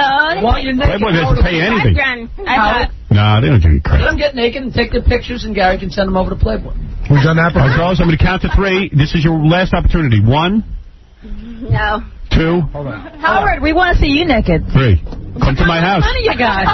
Oh, you don't need any money to see me naked. We know you got a girlfriend, Howard. I don't have a girlfriend. Howard, do you like brunettes or do you like blondes? Who is my girlfriend? I know, you were hiding. You were trying to hide her because it's too No, that was Rob Zombie's girlfriend you saw on Howard, TV. do you like brunettes or do you like blondes? I like them all, honey. If you got a vagina, I like you. I'll tell you right now. What do you mean I'm sick? That's a man talking, baby. That is the man talking. This ain't no Rick Rockwell. Talking about him. He's a millionaire. Give you credit for that. Yeah. I love you, Howard. You're great. Thank you, baby. We love you, Howard. Love you, girls. We got to take a break. The CP comic is coming in next. Well, they're not doing it. No one's taking off clothes. How much does the CP come? $7,000. What's the very last check that you have? Oh my God, it's gone. That's 1,000. All right, here's your final offer, girls. You too. Is that your final answer? $7,000. You can split it any way you want. Elizabeth wants to do this. I know she does. Why don't you do it if you want to do it? Elizabeth, take the whole $7 grand and just do it. Do it yourself. You could do it all by yourself? You're not going to be in Playboy. Come on, Elizabeth, you have a hot No. body. I saw I it. already got a letter from them. You can have all the letters you want. You're not in there. I got letters from Hey, Playboy. Elizabeth. Yeah, we all have letters from Playboy. Let's get down to facts. You know what this is going to do? It's going to pay your rent for a good 4 or 5 months. At least. Maybe more. $7,000. How much my rent is? Shante, you will do it. All right, Shante, you're the one who gets to do it. Elizabeth, drag your ass. You want to share? If you want to, are you going to do it with me? She wants to do it. Shante, just do it. Don't give her your $7,000. All right, here's Shante. She's going to take off her clothes for $7,000. If you do it together, you got to split it. All right, here goes Shante. Wow, this is great. And she lost it. Oh, wait, Elizabeth is getting up. Oh, my God. Don't give her your $7,000. I cannot believe it. You guys are going to split All right, here we go. The girls are both taking off their clothes. Just for the record, Barbara. Just for the record. Right, we understand. Okay. Oh, girls. I'm sorry, wait a second. Get the microphone on the girls, yes? Hold on. Are they going to be on nationwide television? Go ahead. What? Are we going to be on the E! channel like this? Yes. Sure. Oh, my God. What did you say? You're going to cover us up, right? Okay, I'll put bars across. Promise? Yeah, I'm not allowed to put you on TV. We can't show nudity on TV. Right, here we go. This is great. Okay. Shantae. Thanks to i1.com, we were able to do this. Log on to i1.com for all of your internet needs. Oh, Shantae is taking off her clothes. Wow, you look good, baby. I'll marry you. See, what did I tell you? I would marry her. See? You're right, I'm shallow. You're as shallow as they are. Shantae, I marry you. I'm always right. Okay, wait. All right, hurry up, girls. Take your clothes off. It's not hard to be right about you. Gary, get the microphone near the girls. Shantae's top is off. This is fantastic. Two of the girls who are on I Want to Marry a Multimillionaire are disrobing. One of the finalists. Are disrobing in our... The other two are freaking out. The other two are flipping out. They've never even seen me naked. Well, we're going to all see you naked in a minute. Shantae, you got a nice body. Elizabeth, let me see what's doing on your body. You got giant underwear, Shantae. Elizabeth. Really? Shantae, Elizabeth's got a tattoo. Well, you got a nice ass. You got a nice body. You're looking better and better. Wow. All right, girls. Take off your bras now. Moment of truth. Go ahead. This is the moment of truth. What? I have no boobs, so I have nothing to hide. Go ahead. Let's see. I'll tell you if they're cute or not. Those are cute. Those are way cute. Elizabeth, what are you packing there? What are those? These? 360. Are those real? Yes. Wow. Wow. Yeah, you can tell they'd be a little higher. I like those little boobs over there. I like what I'm seeing. All right, girls, let's get the panties off. Panties off. Here they go. Take it all off. It's for the money. This is the money shot. $7,000. Go ahead. Come on, baby. Oh, everybody's cleanly shaved. You guys look great. I thought there was a mixing problem. All right, I'll marry both of you. I told you. Are we done? Shallow. $7,000. Yeah, I'm shallow. A couple more seconds, Elizabeth. Give us, take your hands away from your boobs. Stand normal. Let me see your ass. That's my ass. Nice. They made their 7,000. All right, yeah, they made 7,000. The name of the show should be How to Make $7,000. Right. Hey, I love my body. I have no problem with being naked. Hey. I think it's the most natural thing in the world. Wait till we tell you, girls, we were going to give you $15,000. You should have held out a little longer. Kidding. No, okay. That's what I'm waiting for. 15.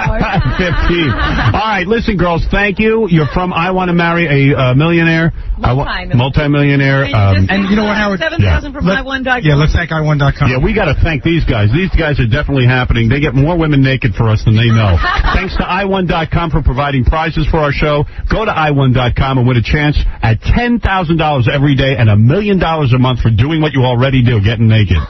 What is it, Casey? See, I told you they were prostitutes. No, but you know what it proves? You know what it proves? Did you get me, Billy? I wanted to see the naked, but it also proves everyone's got a price. Everyone does have a price. Everyone's got a price. It's the same thing. Get out of here. Who is this guy? You can look, but you can't touch. We just They're natural. I can't hear anybody over She's there. a beautiful girl. Right. Okay? Yeah, all right, you got $7,000.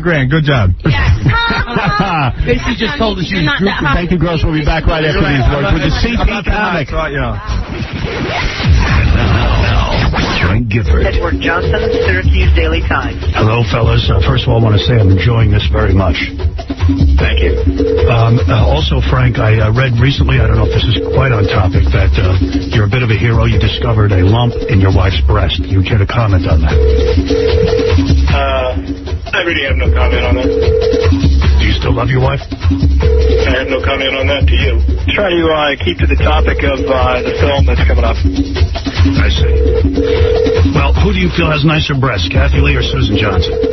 You want to go taken care of. John O'Neill, Indianapolis Star.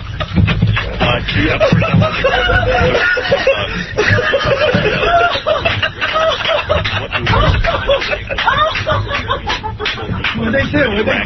Get him out! The Howard Stern Show. 92.3. K-Rock. Here's one. That's why he refuses to know anything. Howard Stern.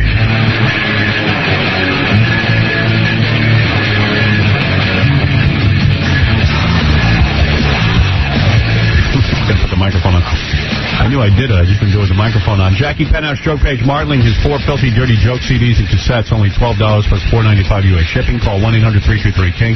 I liked it better the other way. You liked it better the other way? Tomorrow night, a big show, the Royal Oak Music Theater in Detroit, Michigan. Jackie's actually going out to Detroit. Tickets include post-party for MP3 jokes in Jokeland Web Mall. Visit jokeland.com. Yes. Isn't that something? All the way to Detroit. Yeah. All right, this gentleman's name is Chris Fonseca. He is a CP comic. There's a lot of these around now. People with cerebral palsy. People with disabilities are getting into comedy. Isn't that something?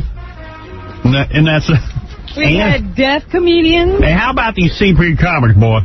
I got to tell you, where's my notes on the CP comic? Oh, here they are. Okay, Chris Fonseca. He's been doing stand-up for 15 years, or sit down. No, you can't do stand-up. Well, you know what I mean. Take a look at this guy, see what kind of bad shape he's in. Oh, yeah, there's Chris. He is a Hispanic comedian, also with CP.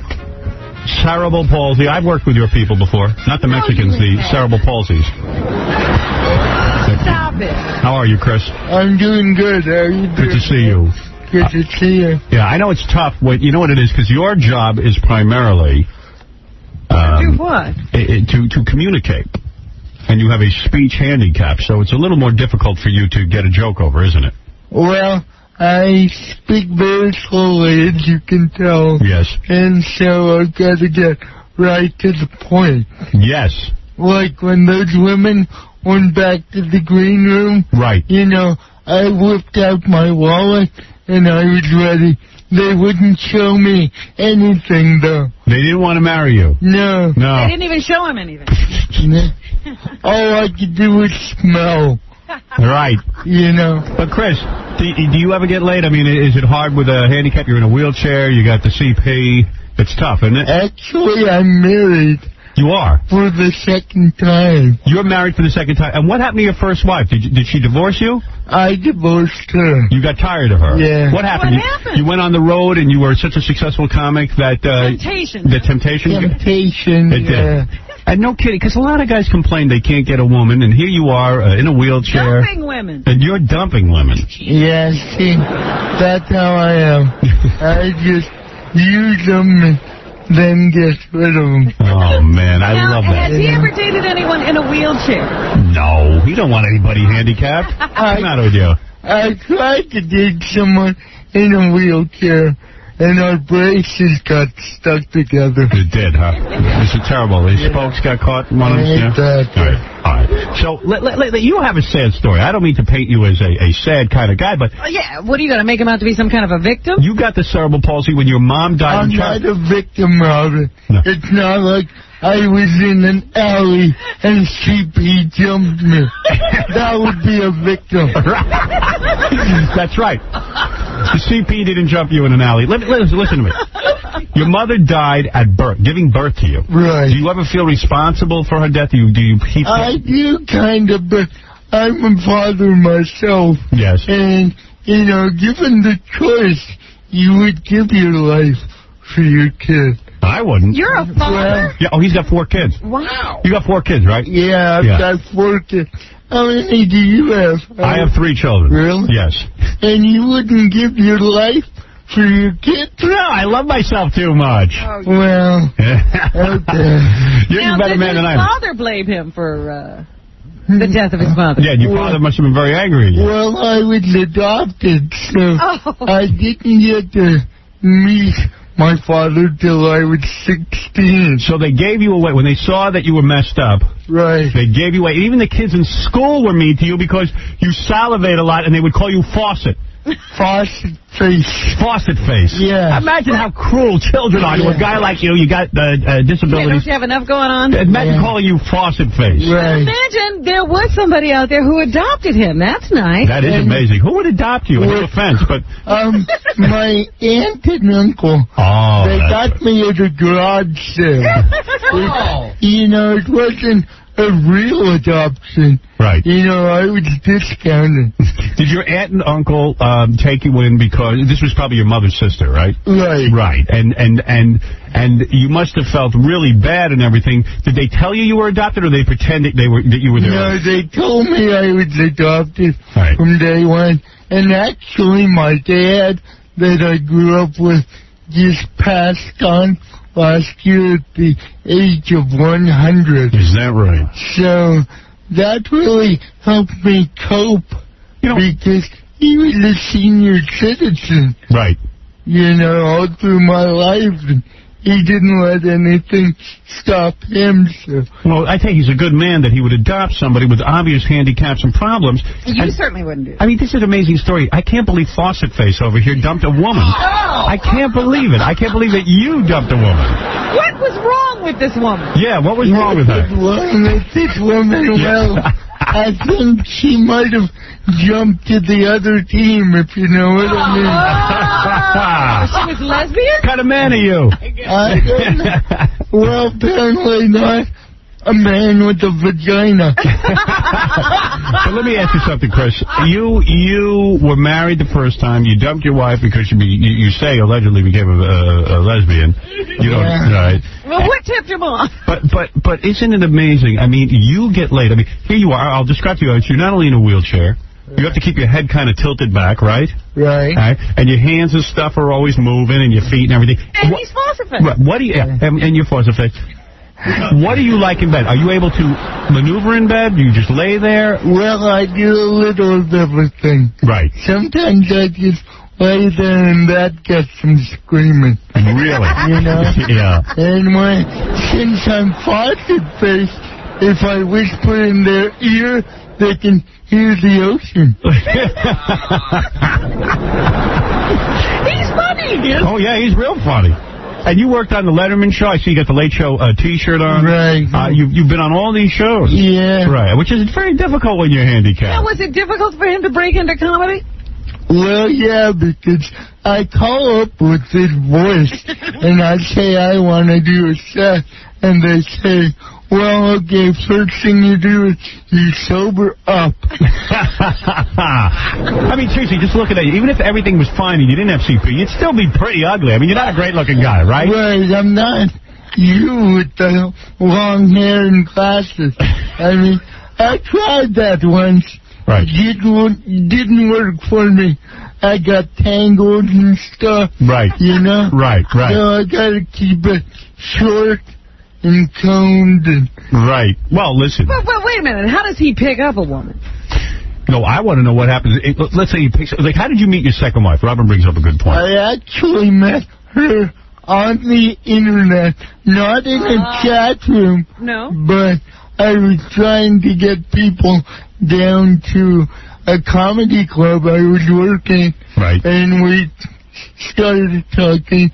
We were both divorced with kids. And, right. You know. And she is a regular woman. She doesn't have CP, wheelchair, anything like that. You want to see a picture? Yeah, I sure do. Let me see if we can get it up. Probably take an hour. Don't worry about it. Don't get it now. Don't get it now. But let me ask you something, Chris. You're telling me not only do you have a wife, but when the first time you go to bed with her, does she have to help you out of the wheelchair into the bed? Oh, no, I can jump in. You can. You know, the little head works for that, too. Right. And you have full control over your genitalia? Exactly. Right. Yeah. And is this a Mexican broad or a white woman? What is it? It's a white woman. A white woman? Yeah. You know they'll marry anybody. Yeah, these white women. You ever try to get a gig doing books on tape? No. No? I could do War and Peace. Let me see a picture of your I was wife. thinking that he could read the Eichmann book. Now, I'm looking at a picture of your wife. She is a good-looking woman. Yeah? It's hard, yes. It's very hard to believe that you got her. And look at this family. What kind of money does he pull down? Yeah, what kind of bread are you making? You must be a millionaire or something. Oh, yeah. But no, really, how much Me money? and Rick Rockwell. Yeah, do you make over $100,000 a year? I make close to it. Really? Yeah. No kidding. Well, congratulations. I didn't know there was that kind of money in comedy. Well, I tell you, you are a funny guy. I'll give you that. Well, thank you. Yeah, and you satisfy your wife. In other words, you're able to give her an orgasm. I hope so. All right. Either that or she's faking big time. Yeah, you don't cheat or anything. Oh, no. You don't run around on her. Sam, you're on the air. You're on the air with Chris. Chris Fonseca will be performing next week at Wits End Comedy Club in Denver, Colorado. Oh. Also get Chris's CD. Not tonight. I have cerebral palsy. And if you want that, you go to comedyproductions.com, comedyproductions.com, and click on Chris's face. Right. And you'll see that you can get this CD. It's a very funny CD. Yes, go ahead. And what does that mean? What does that mean? It means this guy is much more funny than Jackie. You feel this guy's funnier than Jackie? Funny. He's more funny. All right. Liz, go ahead. You're on the air. Hello? Yes, honey. Oh, yeah. You were talking about brain cancer this morning? Yeah, I think you can get it from those cell phones. Do you use a cell phone? Yes, I do, but I've got CP, so what can it really do to me? Right. It might actually cure me. Right. You're hoping the cell phone will cure you. Exactly. Right. I don't understand something. How did your mother's traumatic childbirth give you CP? The lack of oxygen to the brain. Ah, damn. Basically, she was dead before I came out, so... You know, you would think that your mom is a Mexican woman, right? Right. Maybe it was... Did she have a poor neighborhood or something? Did they not know how to deliver you? Yeah, it was 1963. That's what I mean. Did you have a cord wrapped around your throat or something? I don't know. I don't... Because you don't hear about women dying in childbirth all that much here in the United States. Not too much. Did she give birth in Mexico? No, she gave birth in Denver, Colorado. She did, huh? Yeah. It does happen, though. Wow. You know what? I know a guy, Gary, our producer, he got too much oxygen. That's why his teeth are so huge. They actually made them grow at birth. Wow. Right. Oh, go ahead, Liz. I don't really think it's from cell phones because I don't have a cell phone. And I think you would have to be talking on that thing for about 6 months, 24/7 to get something like that. What I did is I overdosed on aspartame, and I'm putting all like the proof together. There are books written by neurosurgeons, brain surgeons.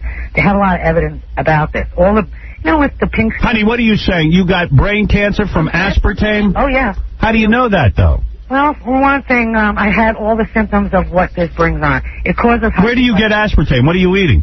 Oh, it's in 5,000 products.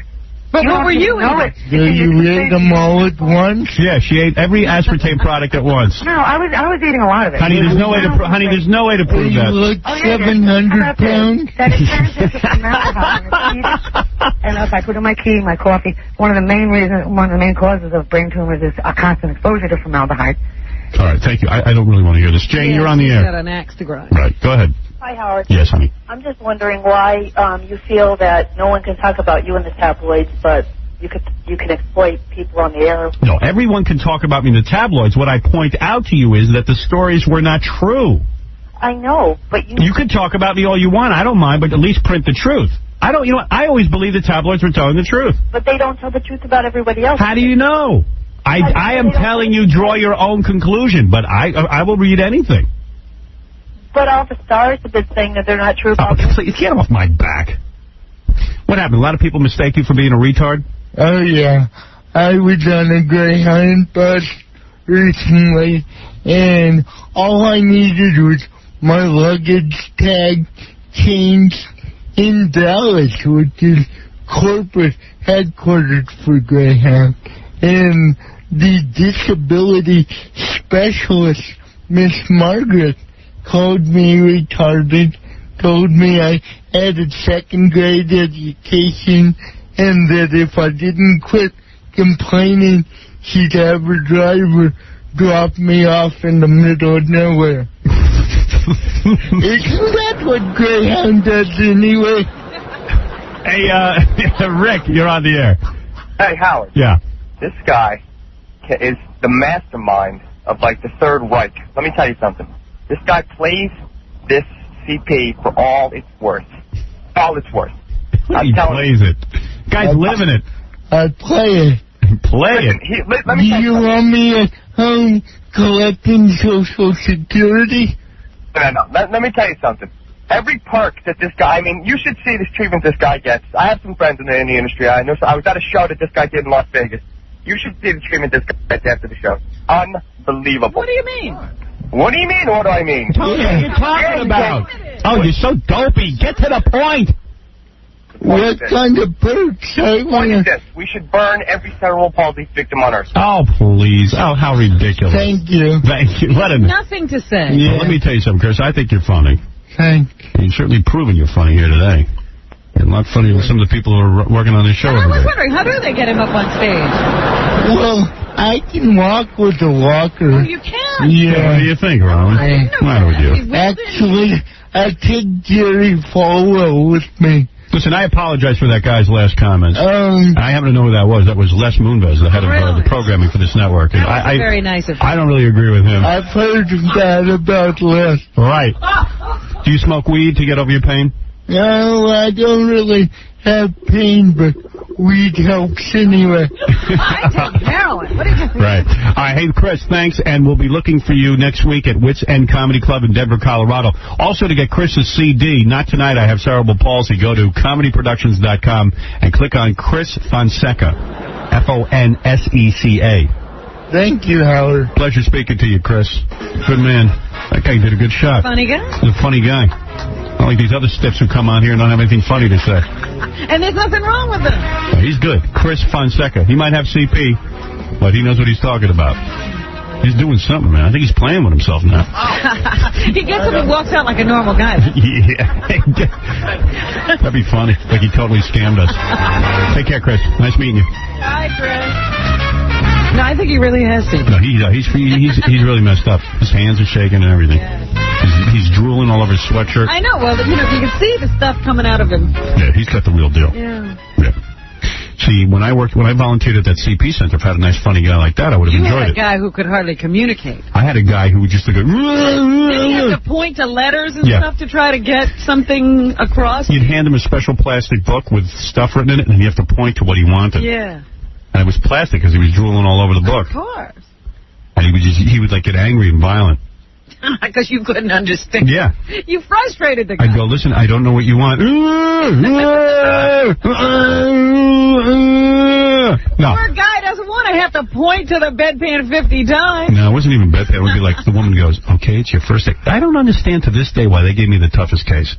They go, this is a very difficult case. If you have any problems, come and get us. They stick me alone in a room with this guy. And they said, listen, he likes to listen to music. You know, talking to me like a very patronizing way. You know? Right, like you don't have a problem. Yeah, like I have CP. Yeah. He likes to listen to music. Why don't you just ask him what records he likes? Now, they knew full well this guy's crazy. They like to see people suffer. Yeah, so I hand it, and I was a little kid. I hand him this book, and I go, what record would you like to listen to? He goes, He was a teenager. Yeah, he might have been a man. He might have been 25. You can't tell their age. You were a teenager. I was a teenager. I wasn't even a teenager. What, were you, 9? Oh, no, maybe I was 14. Okay. That ain't no teenager. So anyway, the guy goes, What did he want to listen to? I don't know to this day. Then he starts rocking his chair violently. Did he almost turn himself over? Yeah, and I got so nervous I thought he was going to hurt himself. I was scared. And the guy was like, I said, well, do you want me to put on this song?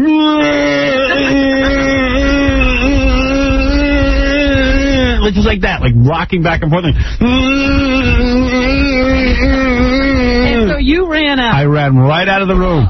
Poor guy. I ran right out. Screaming. I was like, Pete, don't fail me now.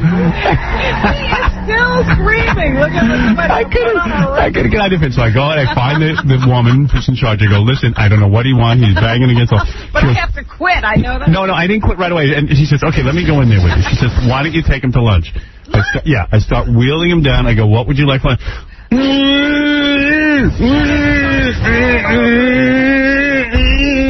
He starts trembling and stuff in the hallway. And I just said, I'm out of here. I'm out of here. Where that poor guy is now. So my mother was like, you should go over to the Roosevelt Cerebral Palsy Center and volunteer. You should do something good for the community. I go, good for the community? I hate this community. She doesn't know you.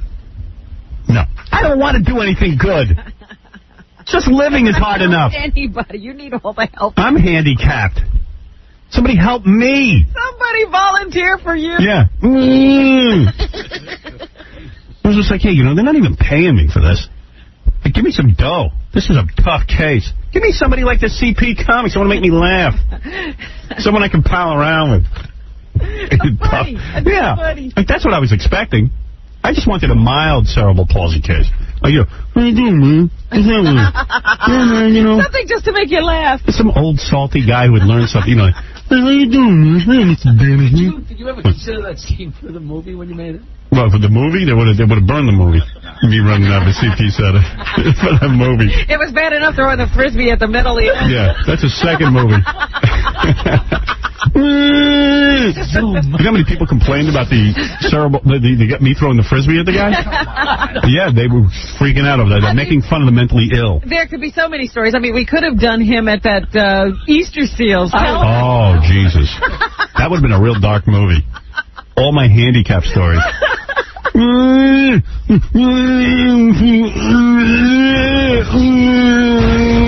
was just saying, oh, man. Sitting in a wheelchair. This ain't so bad. Hey, this isn't so bad. I'm like, hey, cheer up. Raise money for All right. crippled kids. Let's take a break. We'll come back. We'll do the news, Robin, right after these words. The Howard Stern Show. Hey, everybody. How you doing? This is Andy Dick. And do you love me, Andy Dick? Because Howard sure does. He loves Dick. He loves, can't get enough Dick, in fact. I heard him saying to the other staff members, I need more Dick. Get me Dick. I need more Dick. Well, here he is. Here's Howard.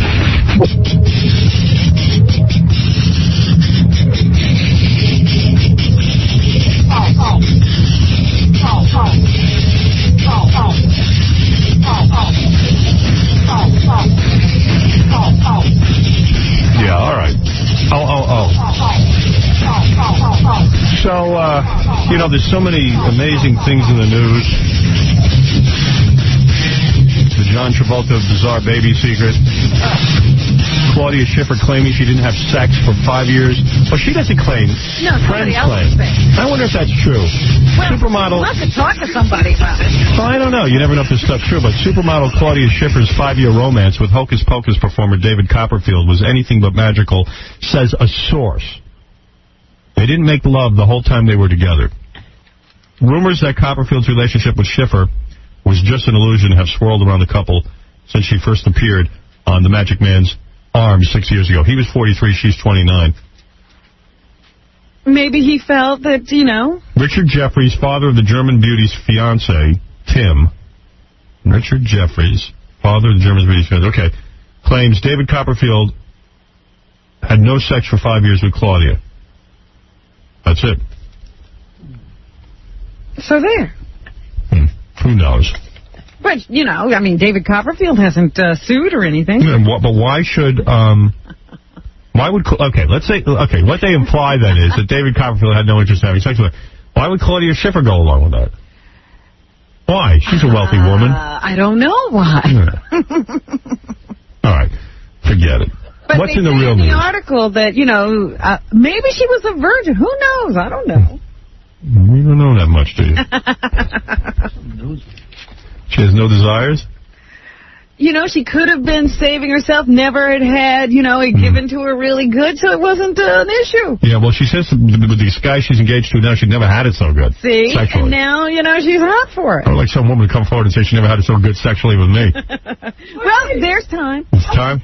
I took 7 years off, remember? You did take 7 years off. 7 years. Jackie took 7 years off? Now I'm getting the high hard one, the whale. Well, when you took 7 years off, you didn't have a boyfriend. That's right. She had a boyfriend. I wasn't with some guy. Right. During the 7 years. I would have been happy to do it. Couldn't find the right guy to give it to you. All right, what is in the news, Robin? Well, there's another one of these lists out that purports to tell what people are making. Oh, good. So tell me what Fred makes. The Fred's not on the list. No. Fred is not major bucks, I guess. No. In the movie biz, they say, this is Forbes Celebrity 100 ranking. Good, let's hear it. Mel Gibson got $45 million for the movie Payback, they say. What movie was that? Did you ever see this? I like that movie. It was kind of I don't think it did that well at the box office, but... $45 million. That's what they say he got for it. Nicolas Cage, $36 million. John Travolta, $32 million, and Adam Sandler, $28 million. On the talk show circuit, Rosie O'Donnell and David Letterman are at the top of the list with paychecks of $25 million and $20 million, respectively. Wow. Tom Clancy, who's writer, brought home $66 million, they say, and John Grisham, $36 million. Oh, my God. Motormouth's Rush Limbaugh and Howard Stern are also on the list. They say Limbaugh gets $22 million. $22 million for that garbage? And Howard Stern picked up $18 million. 18? I should be getting more than that, fatso. I want more. Yet another sign that women don't get a fair shake on the pay front. Joy Brown and Laura Schlesinger got only $2 million and $13 million. Well, they're women. Of course. You understand that. Yeah, that I understand. What do they need money for? Help them marry some rich guy. How to Marry a Millionaire. Right. Now, of course, the resignation of Kathy Lee has caused all kinds of shock, and people are still dissecting it and wondering who should replace her. People asked me at the press conference if you would replace. I said, listen, she's already working with the greatest broadcaster in the world. Why would she work with Regis? For me. Oh, you weren't there. I did say, why don't you ask her? No, I don't want them taking you away from me. Who says I couldn't do both? Oh, please. You can't. Anyway, they say it was a kid story in one of the tabloids that forced Kathy Lee off the air. Yeah, what was it? It was the one comparing Cassidy to John Benet Ramsey. Well, it is absolutely right. Who wrote it? GIF? Robin made the point the other day. I was saying on the air how this Kathy Lee is screaming how her children are being abused by the press. She is the one who brings them to the forefront. That's right. And she is her own worst enemy. She is the one who wants these kids to be celebrities. And when you turn your kid into a celebrity, you can expect tabloid information to come out. Now, like Robin said, Regis has 3 daughters. You never see his kids ever. I don't know their names. You don't even know. I don't know one of Regis's kids' names. His kids aren't in the top. He doesn't sit and talk about them all day. That's right. And carry on about them and put them on TV shows and put them in Christmas specials. You can't take your child and put them in a Christmas special, dress her up. Year after year. And not expect people to then think of them as celebrities. And then have her be in a fashion show where she's being made up. Right. And dressed and then sent down a runway, right. And not ask for comparisons to people who put their kids in beauty pageants. Somebody said to me, we want to dress one of your daughters up and put her in a runway and have you walk down the runway with her. I'd say, first of all, are you insane? Subject my child to that? And what? My ego is so fragile I have to have my child walking down a runway with me? What is that, build me up in some way? This woman is really out of her mind. How could she sit there and blame the tabloids when she's parading her children on television? Who brought Cassidy to a fashion show?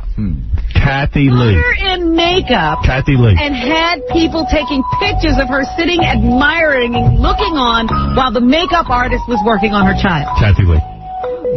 And who brought their kid on a fashion show, and the kid doesn't even look happy?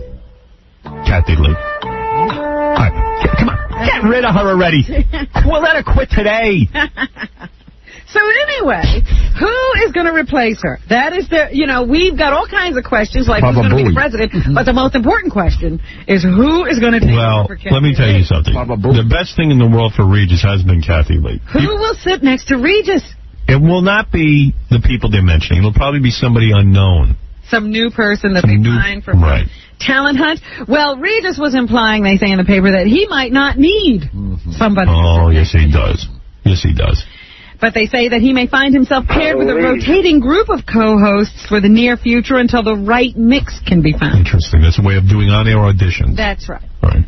So that's what they're thinking maybe will happen because, Kathy Lee says she will work until July, and then she will take a vacation the entire month of August, and her contract ends at the end of August. Wow.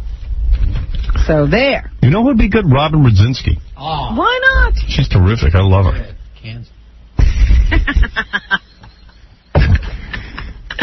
Now, this Fiona Apple, we were talking about this yesterday. It's in all of the papers today how she freaked out on stage at Roseland the other night. And tried to get tape of it.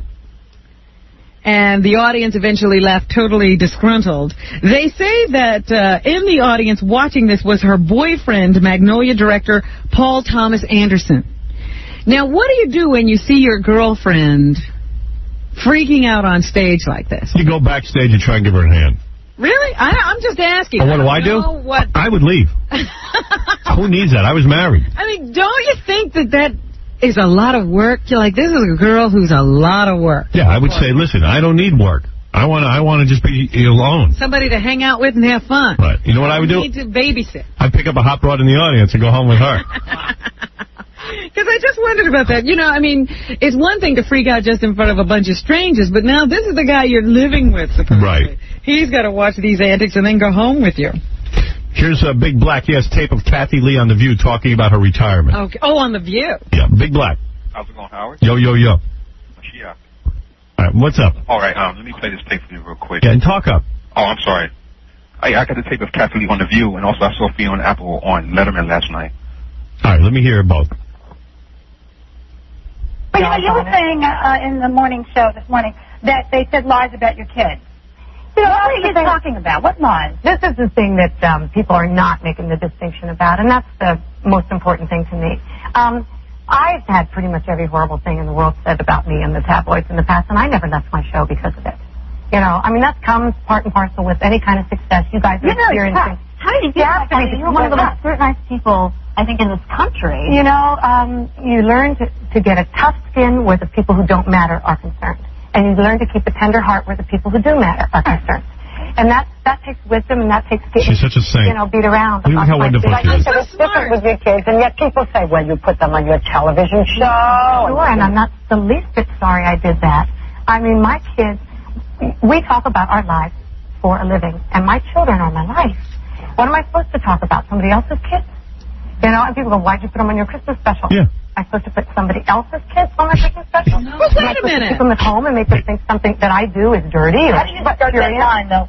How do you talk about the kids if they want to do it. I say, kids, you guys want to? Yeah, Mommy, let's do it. But then what is happening now? They're lying about my kids. Now, you can talk about it all you want, and you can print it. Anything that's the truth. They basically have printed that Cody is this monster of a human being, that I've made him into this monster, and that Miss Cassidy, because she was in a fashion show with me, that I did as a favor to our friend Donald Deal, who's a brilliant designer and one of the sweethearts of the world.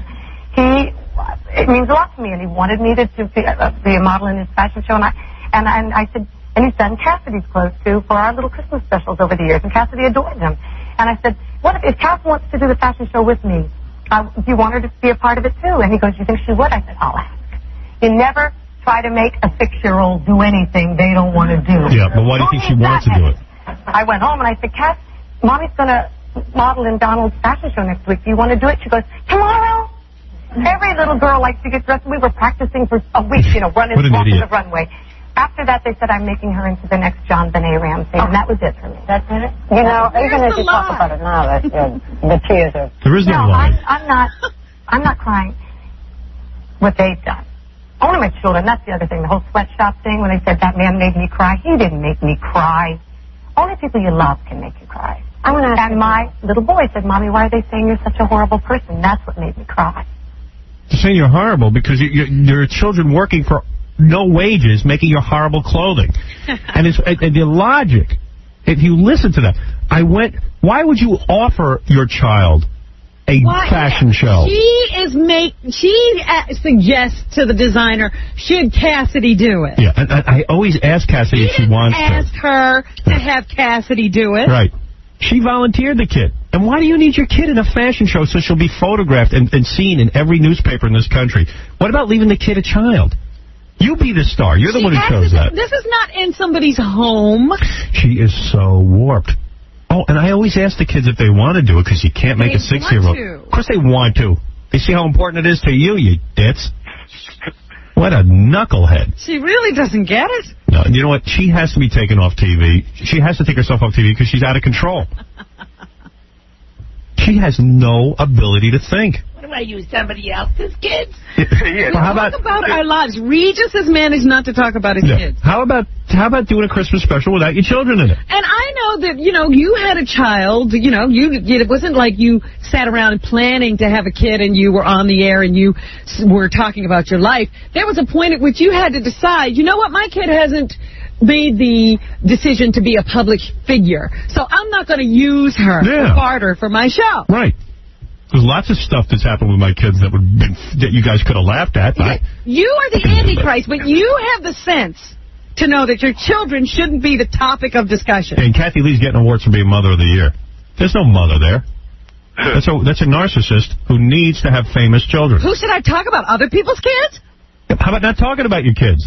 Yeah, no kids at all. How about that? My kids are my life. Then stay home. Yeah. Well, she's gonna now. Let's see how long that lasts. If your kids are your life, then what are you doing a TV show for? Right. My kids aren't my life. They're part of my life. That's right. Right. And you figured out how to make a living without exploiting them. Right. She can't figure out how to do it. Just to put that kid in a fashion... Well, no, but she told me she wants to tomorrow, Mommy. She didn't know about any fashion show. And the only way she gets to spend time with you is in a fashion show. But she didn't know about any fashion show until you told her, Kathy Lee.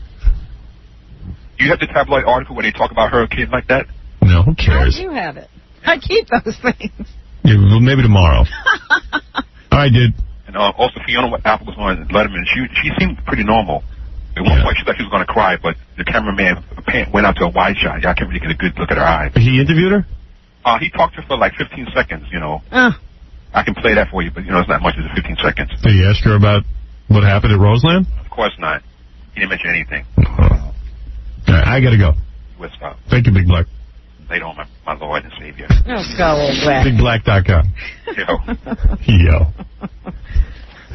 You keep praying. Maybe you will be saved. That guy's brought ass kissing to a whole new level. Mashiach.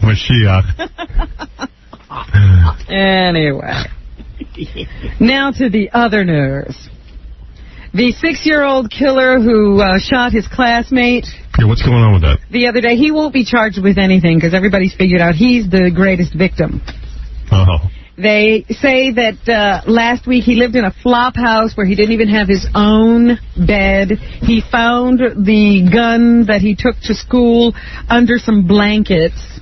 The house that he lived in with an uncle, because his father's in jail and his mother was evicted. He was just put there because his mother had to go elsewhere to find a way to house and make a living for her family. So she put him with this brother of hers who apparently traffics in drugs and stolen guns. You know, when I hear a story like this, I can only help but think about these abortion idiots who are against abortion. You see what happens when children are unwanted? Do you see the level of anger in these kids?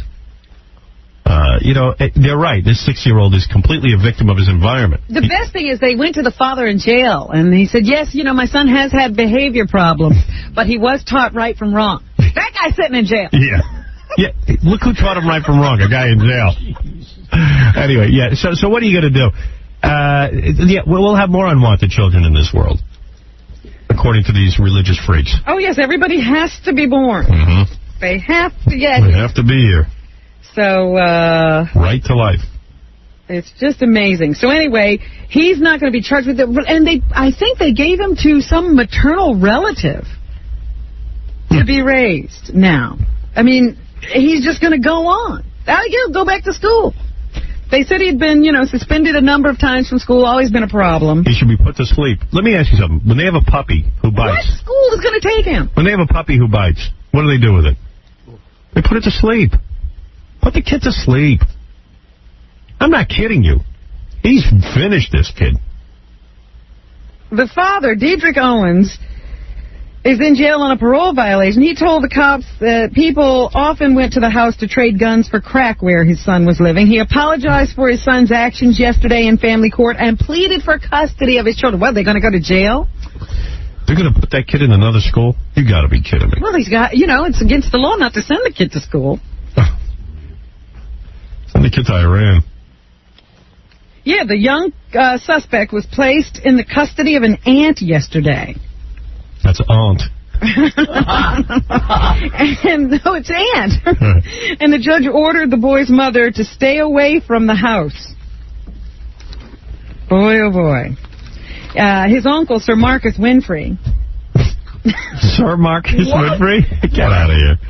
What are you talking about? That's the uncle's name. Sir Marcus Winfrey? Marcus Winfrey. Is he royalty? Yes. Hello there. He was knighted by the Queen. Yes. Yeah, I'm Sir Marcus Winfrey, and this is my brother, Queen Victoria. Sir Marcus Winfrey, the Oprah Winfreys. Damn my crown.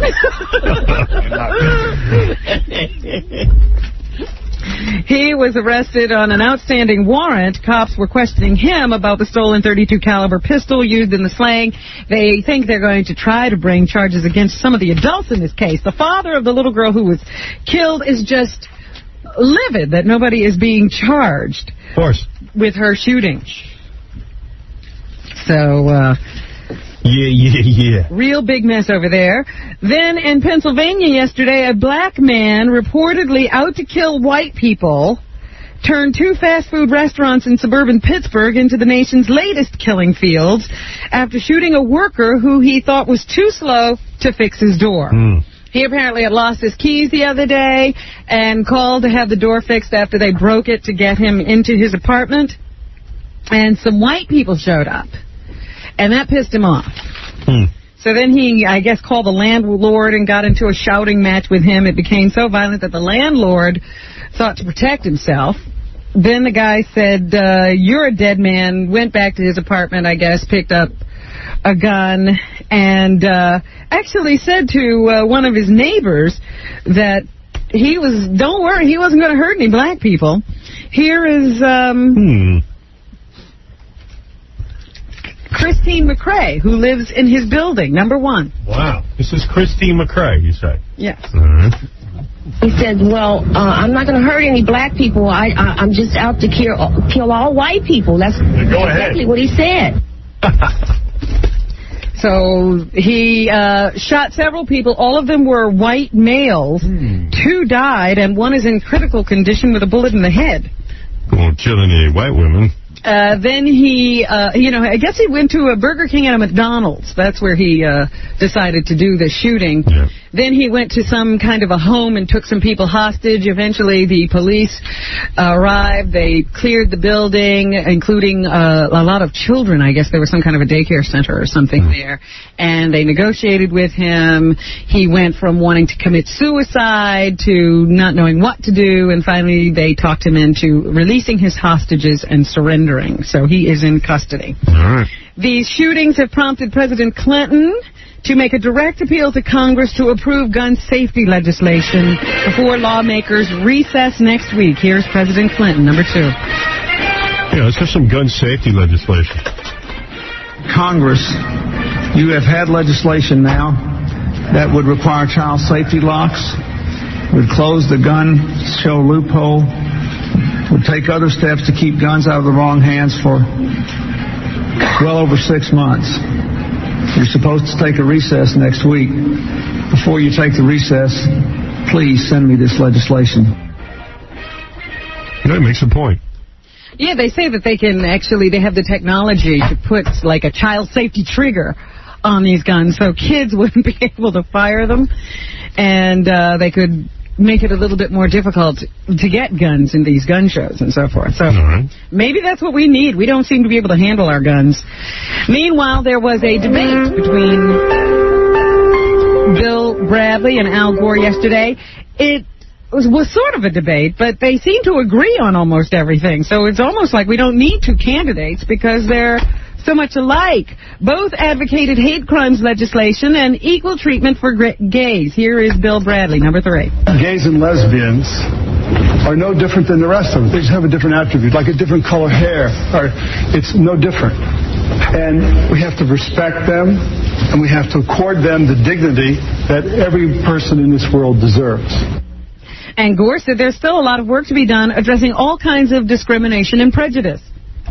We address the issue of racial discrimination. That's why I got to vote Democratic. I mean, the Republican stuff is kind of nasty to gays and nasty to people who want abortion in this country. It's just nasty. It's all these religious, dopey issues. They got to get it off the Republican platform and get back to what they were doing, which was reforming the economy. Work to do. Discrimination against people with disabilities or with a different religion.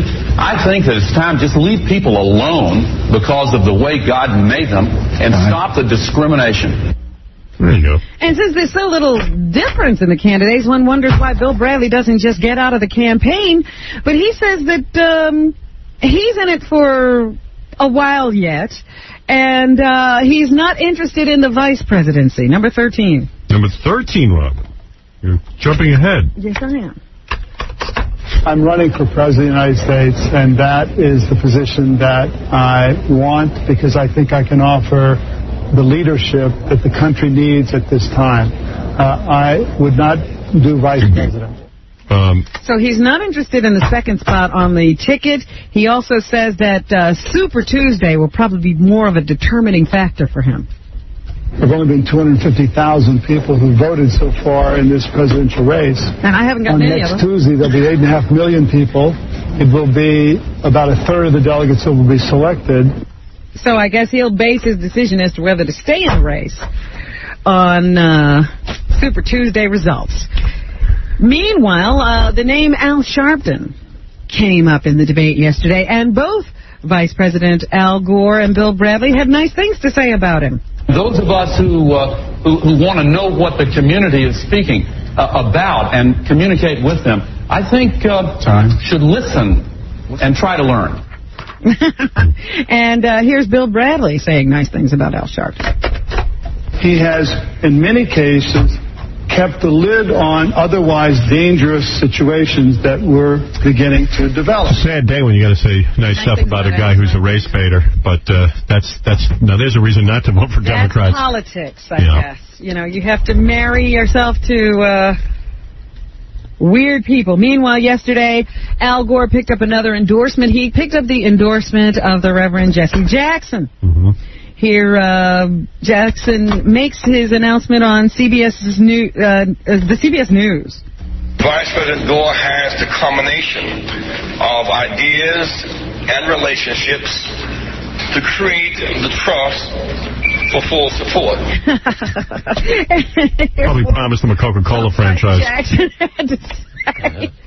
He has stood for the inclusion of all segments of our society under the law.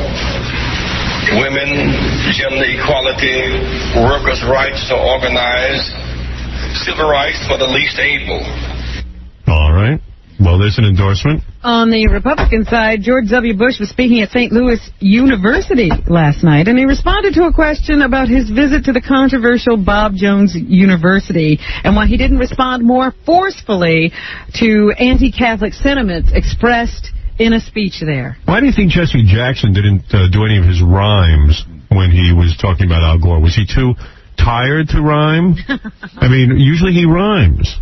Maybe he didn't prepare. Gore is good, and we need food. Nothing rhymes with Gore. Right, I guess.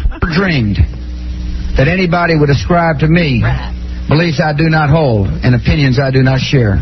I will endorse Gore, but I will not be a bore. Bush made a further comment. I did not believe that guilt by association would be a part of the political process. I never dreamed my opponent would be making phone calls in the States alleging and implying and saying outright that I'm an anti-Catholic bigot. I never dreamed that would happen. Well, now start dreaming. Wake up from that nightmare, bro. Wake up and smell the coffee. Don't go to places like that. Meanwhile, Bush appeared via satellite last night on The Late Show with David Letterman. Number 9. I know that campaigning is difficult work. How do you look so youthful and rested? Fake it. And that's pretty much how you're going to run the country? Oh, man. Nice little bite. Wow. Mixing it up. And John McCain appeared on the Tonight Show with Jay Leno. Hey, what are you doing here? Every year in the Senate, I win Miss Congeniality. Really? Yeah, it's a unanimous vote.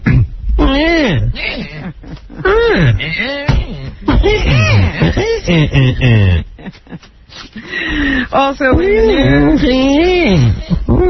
We're having a pretty bad time. I think I got to take a break. Oh, you do? Yeah, all right. Okay, so little break. Switch topics when we come back. All right, right after this. Hello, my name is Fiona Apple. I'm a sensitive singer-songwriter. I write songs about my personal pain. I write songs about what I feel in my soul. And you are listening to a man who feels nothing and has no soul, Howard Stern. So from high atop the Howard Stern building, it's Howard Stern on the Stolen Vehicle Police Recovery Network. With the Howard Stern Show. Right, okay, people, you have to tell me these things, okay? Howard Stern. All right, anything else in the news, Robin? Yeah, unfortunately, there was another shooting in the Bronx, this one very close to the building where Amadou Diallo was shot.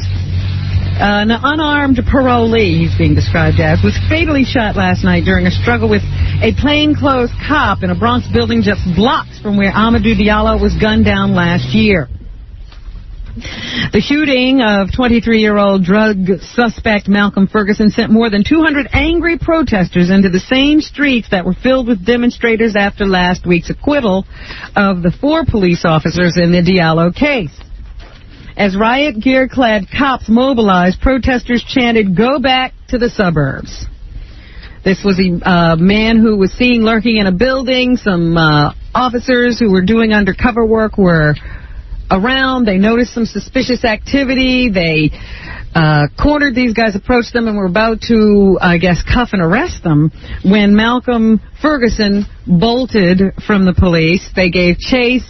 They say he started to reach in his jacket. It looked as if he was extracting a gun, and he was shot. This time, the shooting officer was an Hispanic officer, and Mr. Ferguson was killed.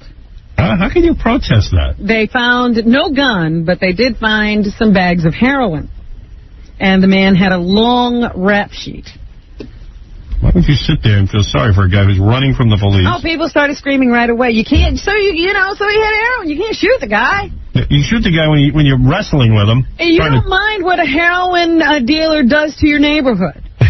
No, that's okay. Just don't shoot him. All right, we can't go into that again. We spent a half hour on it.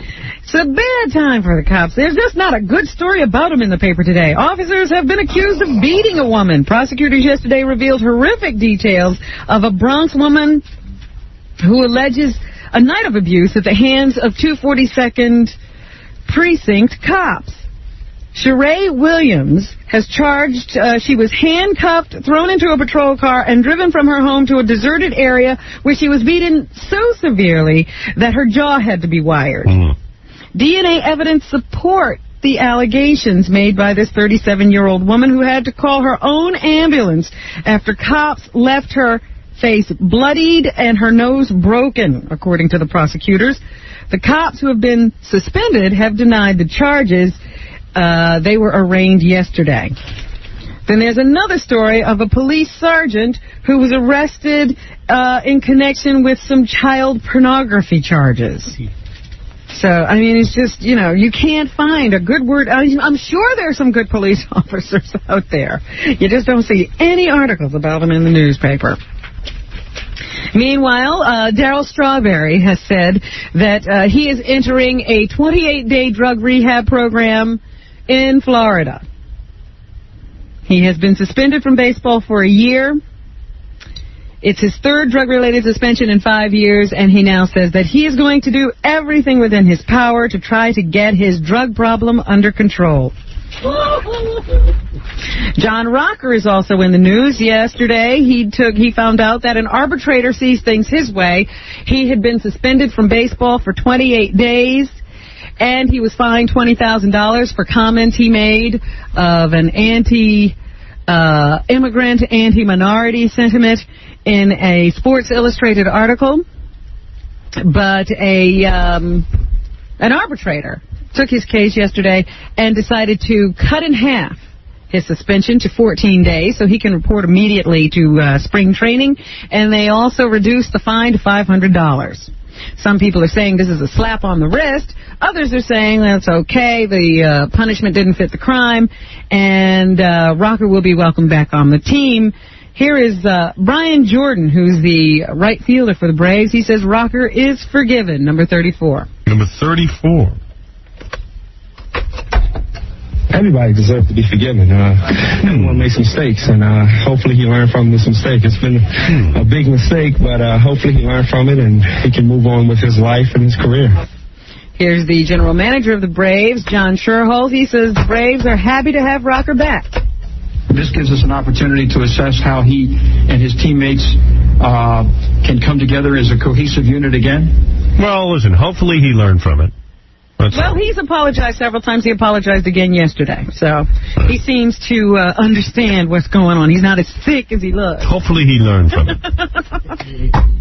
He got the message. Hopefully he learned from it. The baseball commissioner, however, thought it was wrong for the arbitrator to reduce the sentence.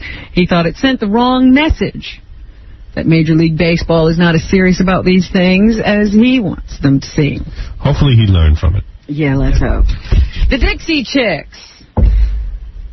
And people like Tim McGraw and Faith Hill heard some good news yesterday. The nominations for the Academy of Country Music were announced yesterday. Here's a little bit of the Dixie Chicks in case you don't know them.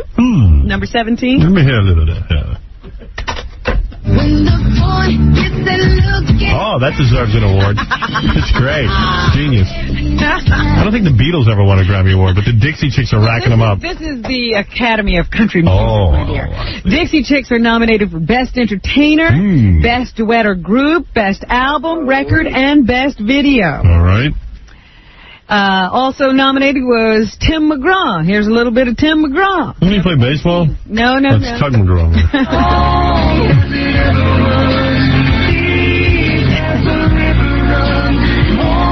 I think the ceremony's held in a barn.